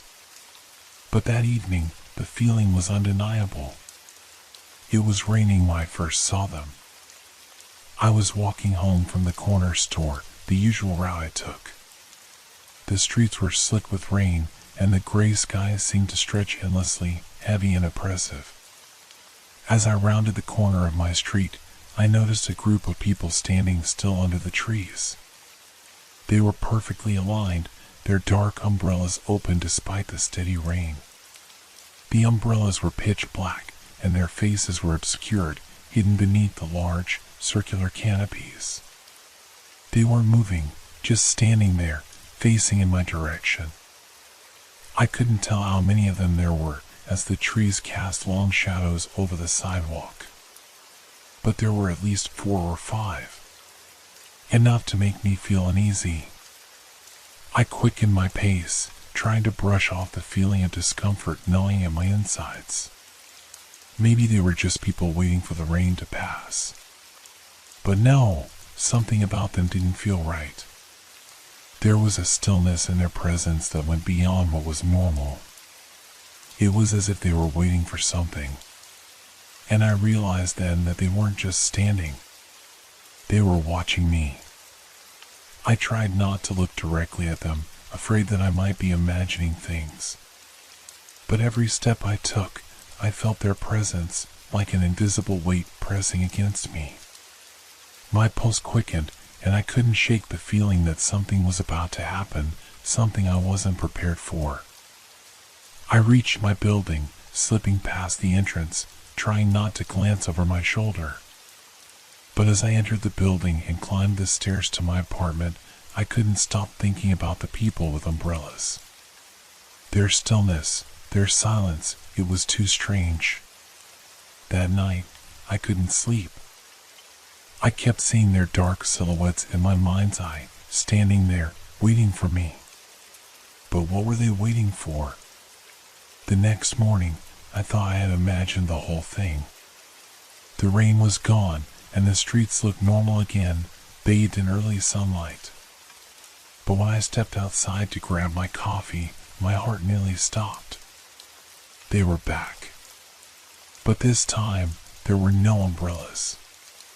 There, in the exact same spots on my street, stood the same people, staring at me.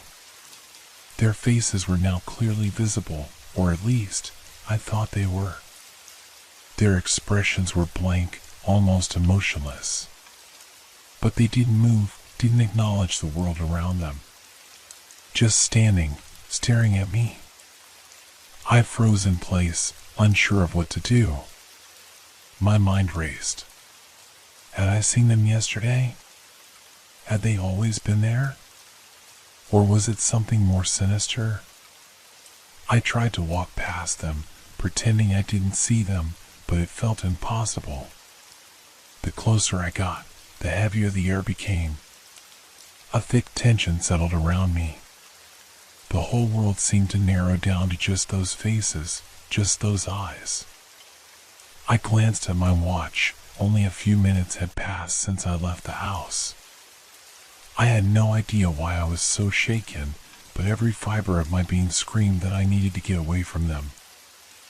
I walked faster, my shoes slapping against the wet pavement, but I could feel them following me.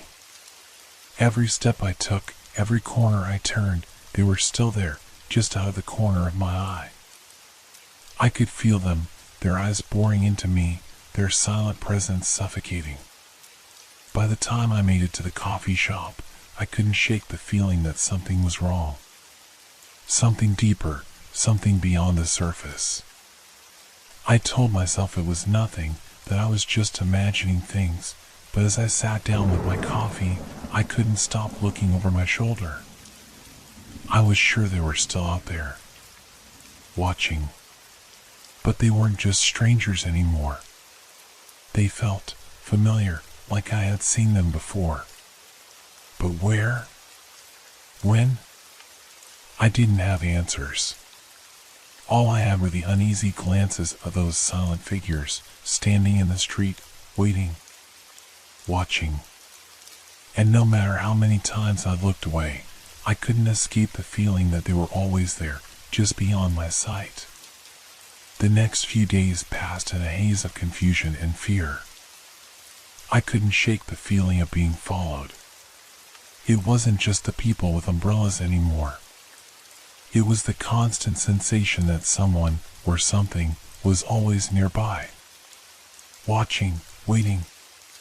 The street was quieter now, the cold, would weather a constant companion.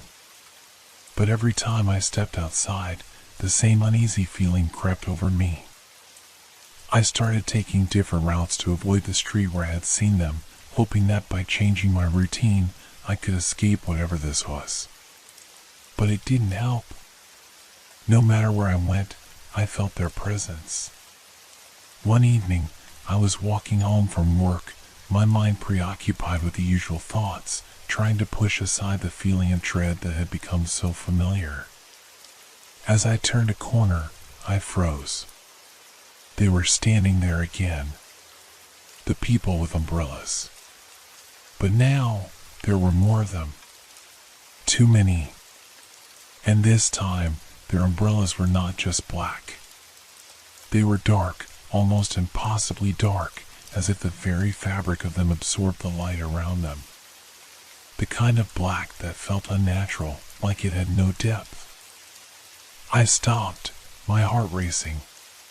There had to be at least a dozen of them, all standing still, facing in my direction. Their faces, still obscured under the large umbrellas, didn't move. Not even a flicker of recognition, nothing that resembled human emotion. Just a void of stillness that seemed to stretch between us. I tried to keep walking, but my legs wouldn't move. It was like my body had frozen in place, rooted to the sidewalk. My breath came out in shallow gasps, and every instinct in me screamed to turn and run, to get away from them as fast as I could. But I couldn't. It was as if something was holding me in place, forcing me to confront them. Then, one of them stepped forward. I couldn't see the face, but I felt its presence.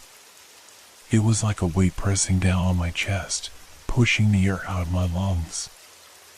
I opened my mouth to speak, to ask what they wanted, but no words came out.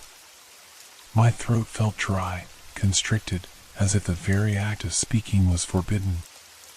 The figure stopped just in front of me, the umbrella casting a shadow over its face. I couldn't look away, couldn't move my eyes from the dark, shifting silhouette. I tried to look around, to see if anyone else had noticed them, but the street was completely empty. It was as if the world had shut itself off, leaving just the two of us in that frozen moment. "Why are you doing this?" I finally managed to croak, the words escaping before I could stop them. The figure didn't respond. It didn't even move. The silence stretched between us, thick and oppressive. My heart was pounding in my chest, and every muscle in my body was tense, ready to flee. Then, in the dead of the silence, I saw it. The tiniest movement.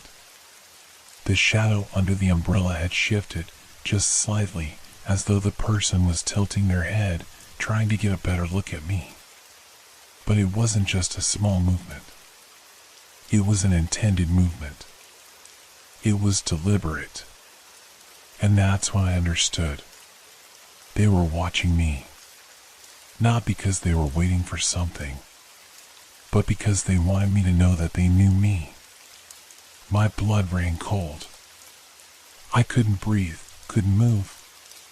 The figure lifted its umbrella slightly, just enough for a fraction of a second. And for the first time, I saw their face. Or rather, I saw something that looked like a face, but it wasn't human. It was distorted.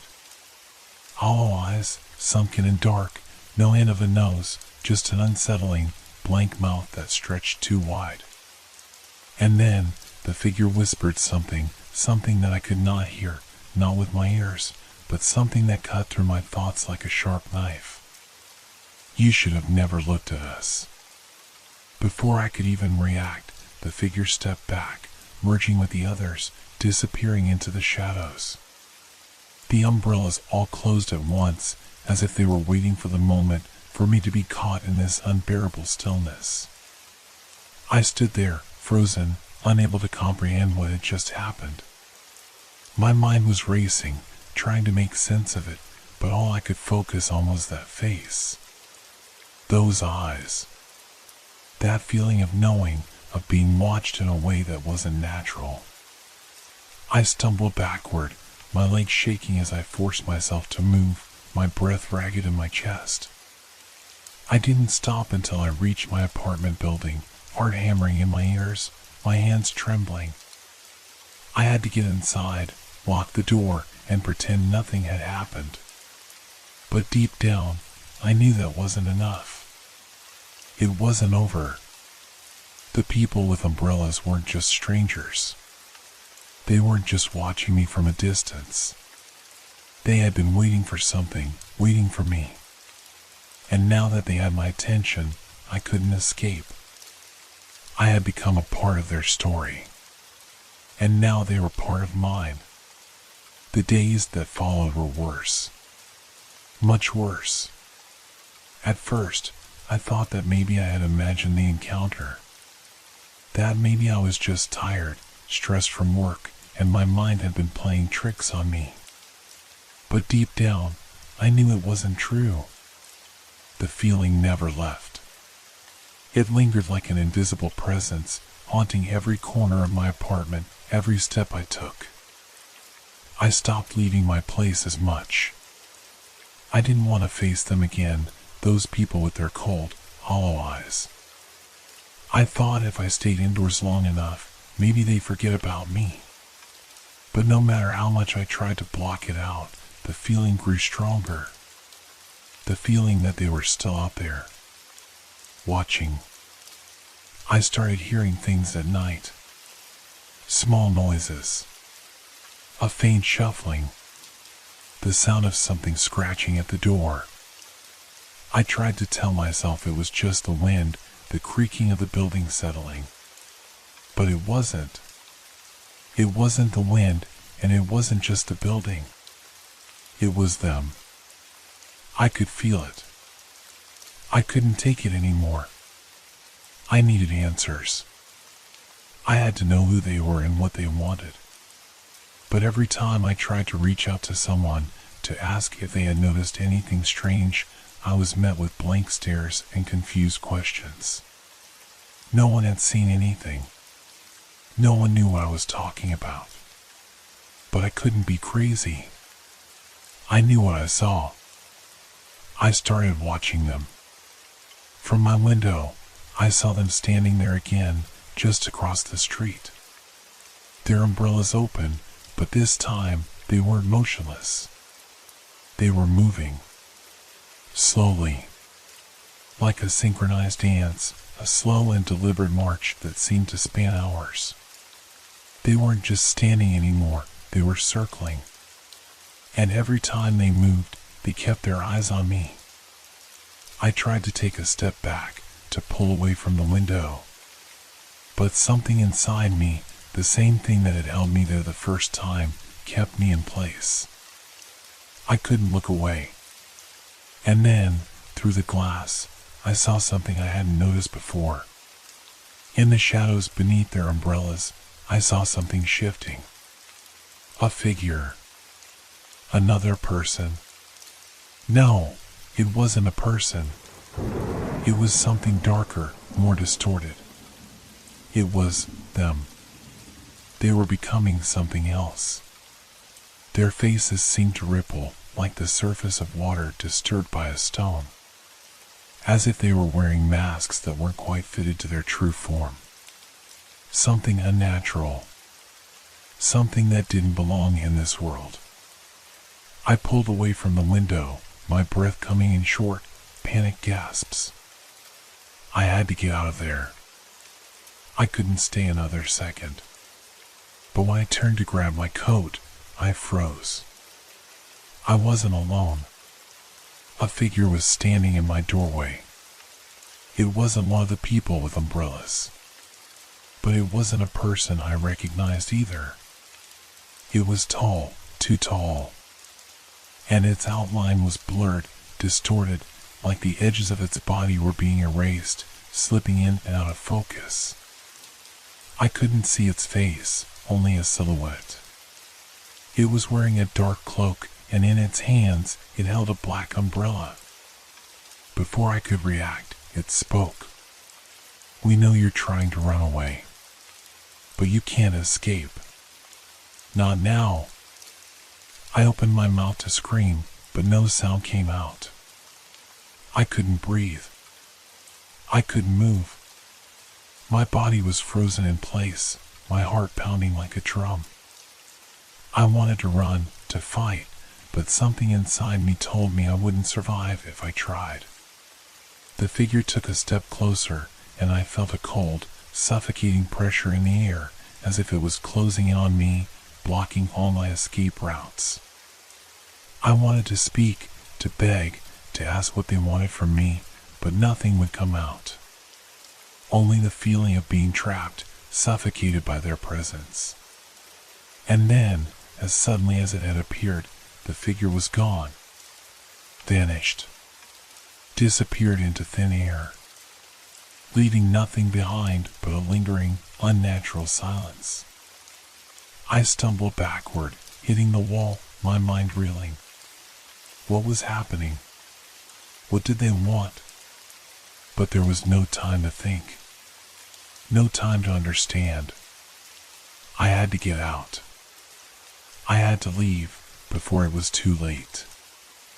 I grabbed my keys and ran, ignoring the fact that I had no destination in mind. I didn't care.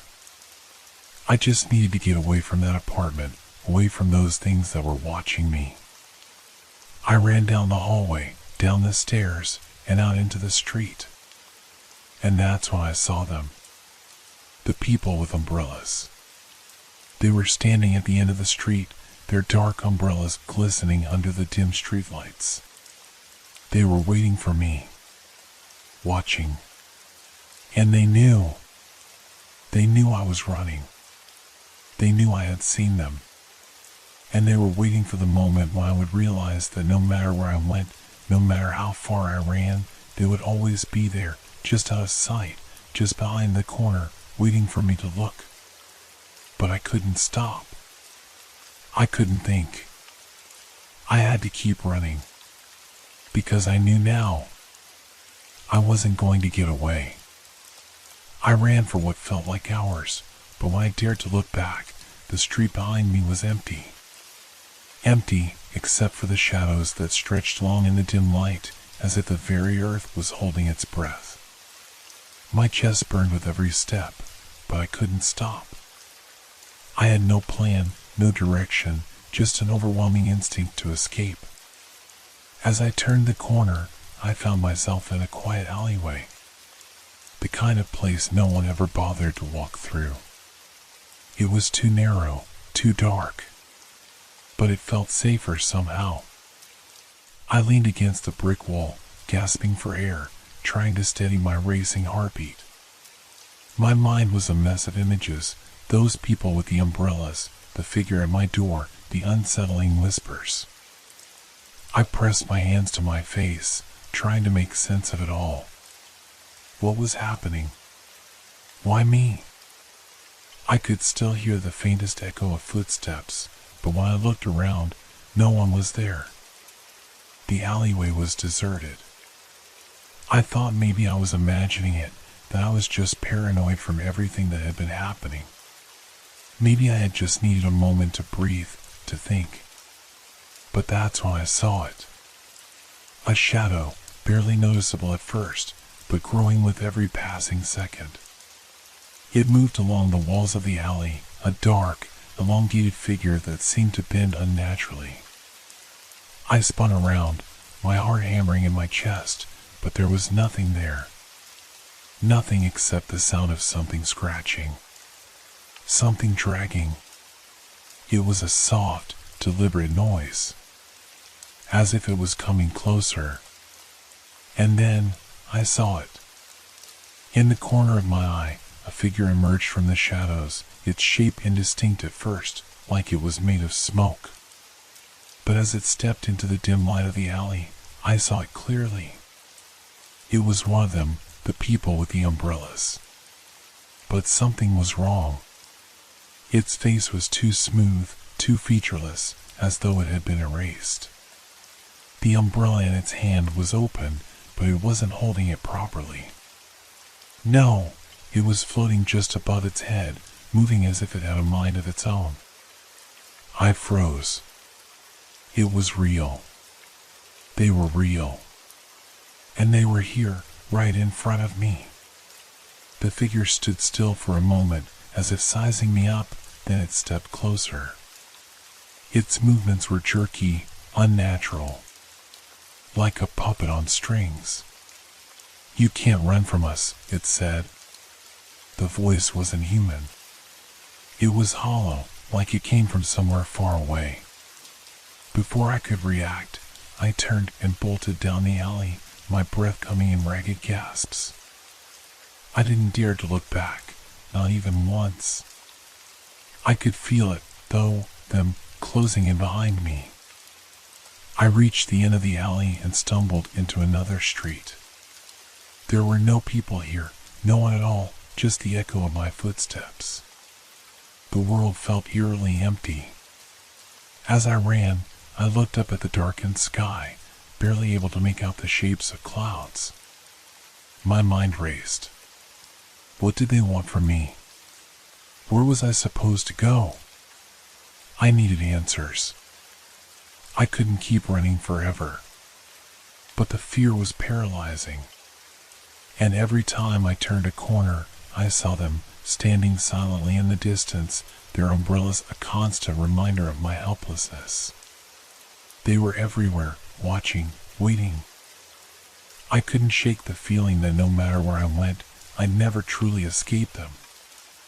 I stumbled into a small park, the kind that no one ever bothered to visit, filled with overgrown grass and broken benches. I thought it would be empty, a place to hide. But as I stepped inside, I saw another figure standing in the middle of the path. It was tall and thin, just like the others. Its face was blank, its umbrella raised above its head, casting an eerie shadow on the ground. And then I heard something strange. The sound of more footsteps. More of them, coming from all directions. I turned, my heart sinking as I saw them appearing from behind the trees, from the shadows of the benches, from every corner of the park. The people with umbrellas. They had surrounded me. I could feel my knees shaking. I wanted to scream, to run, but it was no use. They were everywhere. I backed up, my breath shallow, as one of them stepped closer. I could feel its presence, like a weight pressing down on my chest. Its featureless face stared at me, and I knew in that moment they had been watching me for longer than I realized. They weren't just here for me. They were here for everyone. The figure lifted its umbrella and motioned for the others to move closer. And then, as I stood there frozen, paralyzed by fear, something inside me clicked. I had to face them. I couldn't keep running. Not anymore. I took a deep breath and stepped forward, my hands shaking as I reached for the figure, my eyes locking with its empty gaze. "What do you want?" I whispered, my voice trembling. "Why are you doing this?" The figure remained silent for a long time, its head tilting slightly as if it was considering my question. Finally, it spoke again. "We are not who you think we are. You must listen." And then everything went dark. The world around me blurred into blackness, and for a moment I felt weightless. But before I could make sense of what was happening, I heard the faintest whisper in my ear. "It's not too late, yet." And then I woke up. I woke up, disoriented, my head throbbing like a drum in a heavy silence. I didn't know where I was. The last thing I remembered was the darkness closing in, the whispers. "It's not too late yet." But now, everything was different. I was lying on cold concrete. There was no park around me, no figures with their eerie umbrellas. It was as if everything had disappeared in the blink of an eye. I pushed myself up, my hands trembling, my heart racing. I looked around, trying to make sense of my surroundings. I was in an alley. A narrow, quiet one. I could hear the distant hum of the city, but it felt too far away, as if I was no longer part of it. The walls of the alley were covered in peeling paint, the air heavy with the smell of dampness. It was a place I didn't recognize. I stood up fully, wiping the sweat off my forehead, trying to shake off the dizzying feeling. My mind was a blur. Had I been knocked unconscious? Was this real? Had everything I had experienced been just a dream? But when I looked down, I saw it. A shadow. Not just any shadow. It was long, stretching unnaturally, far beyond what it should have been. And there, at the end of it, was the unmistakable shape of an umbrella. Its dark, glossy surface gleamed in the dim light of the alley, but there was something wrong about it. It was too still. Too deliberate. I looked up slowly, my blood turning to ice as I saw the figure standing in front of me. It wasn't one of them. No, this was something else. Its face was blank. The same hollow, featureless face I had seen before. But this one was different. It was larger, taller, and its presence felt stronger, more menacing. The umbrella it carried was larger too, its black surface reflecting nothing but the void around it. For a moment, neither of us moved.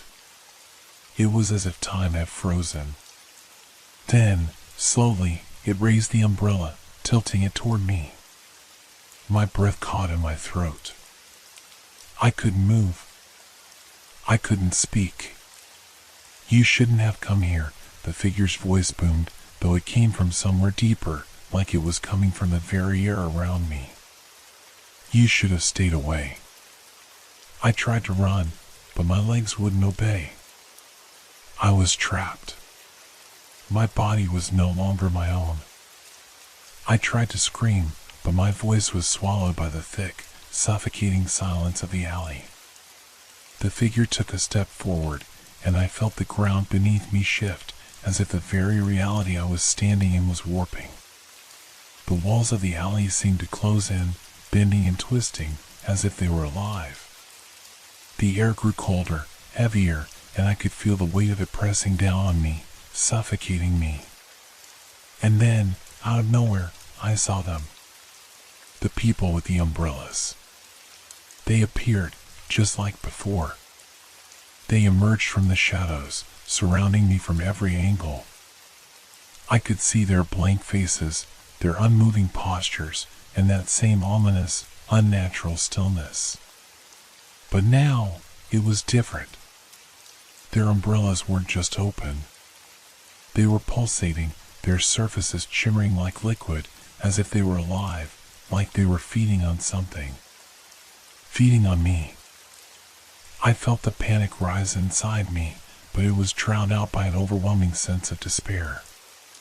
No matter where I ran, no matter how far I tried to escape, they would always be there. Watching. Waiting. And then I understood.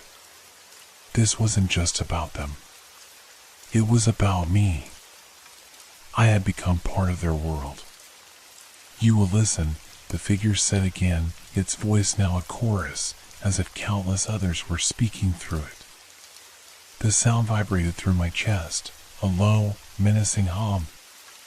You're not meant to leave.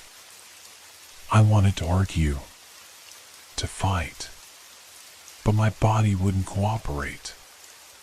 I was trapped in this world, this dark, twisted reality that no one could escape. I finally managed to speak, my voice shaking, barely a whisper. What do you want from me? The figure tilted its head, its blank face staring at me with an intensity that felt like it was tearing through me. We want what you have always had. What you always will have. Your fear. The words echoed in my mind, sinking deep into my soul. I realized, with horror, that I was just another part of their collection. A trophy. A symbol of their power. Suddenly, everything around me began to fade. The alley. The figures. The fear. It all blurred into one, and I could feel myself being pulled away. But it wasn't like the darkness before. It was different. This time, it felt real. And as the world around me dissolved, I heard one final whisper in my ear. You are one of us now. I woke up again. This time, the world felt different. It felt off. The air was still thick, but there was something else. A shift. I could feel it in the pit of my stomach. The room I was in, my apartment, it felt unfamiliar. The walls seemed to close in on me, the shadows growing longer, darker, deeper. I looked at my hands. They weren't mine. I could still feel it, them all around me. Watching. Waiting. And I realized, with a chilling certainty, that I had never escaped. I had just joined them.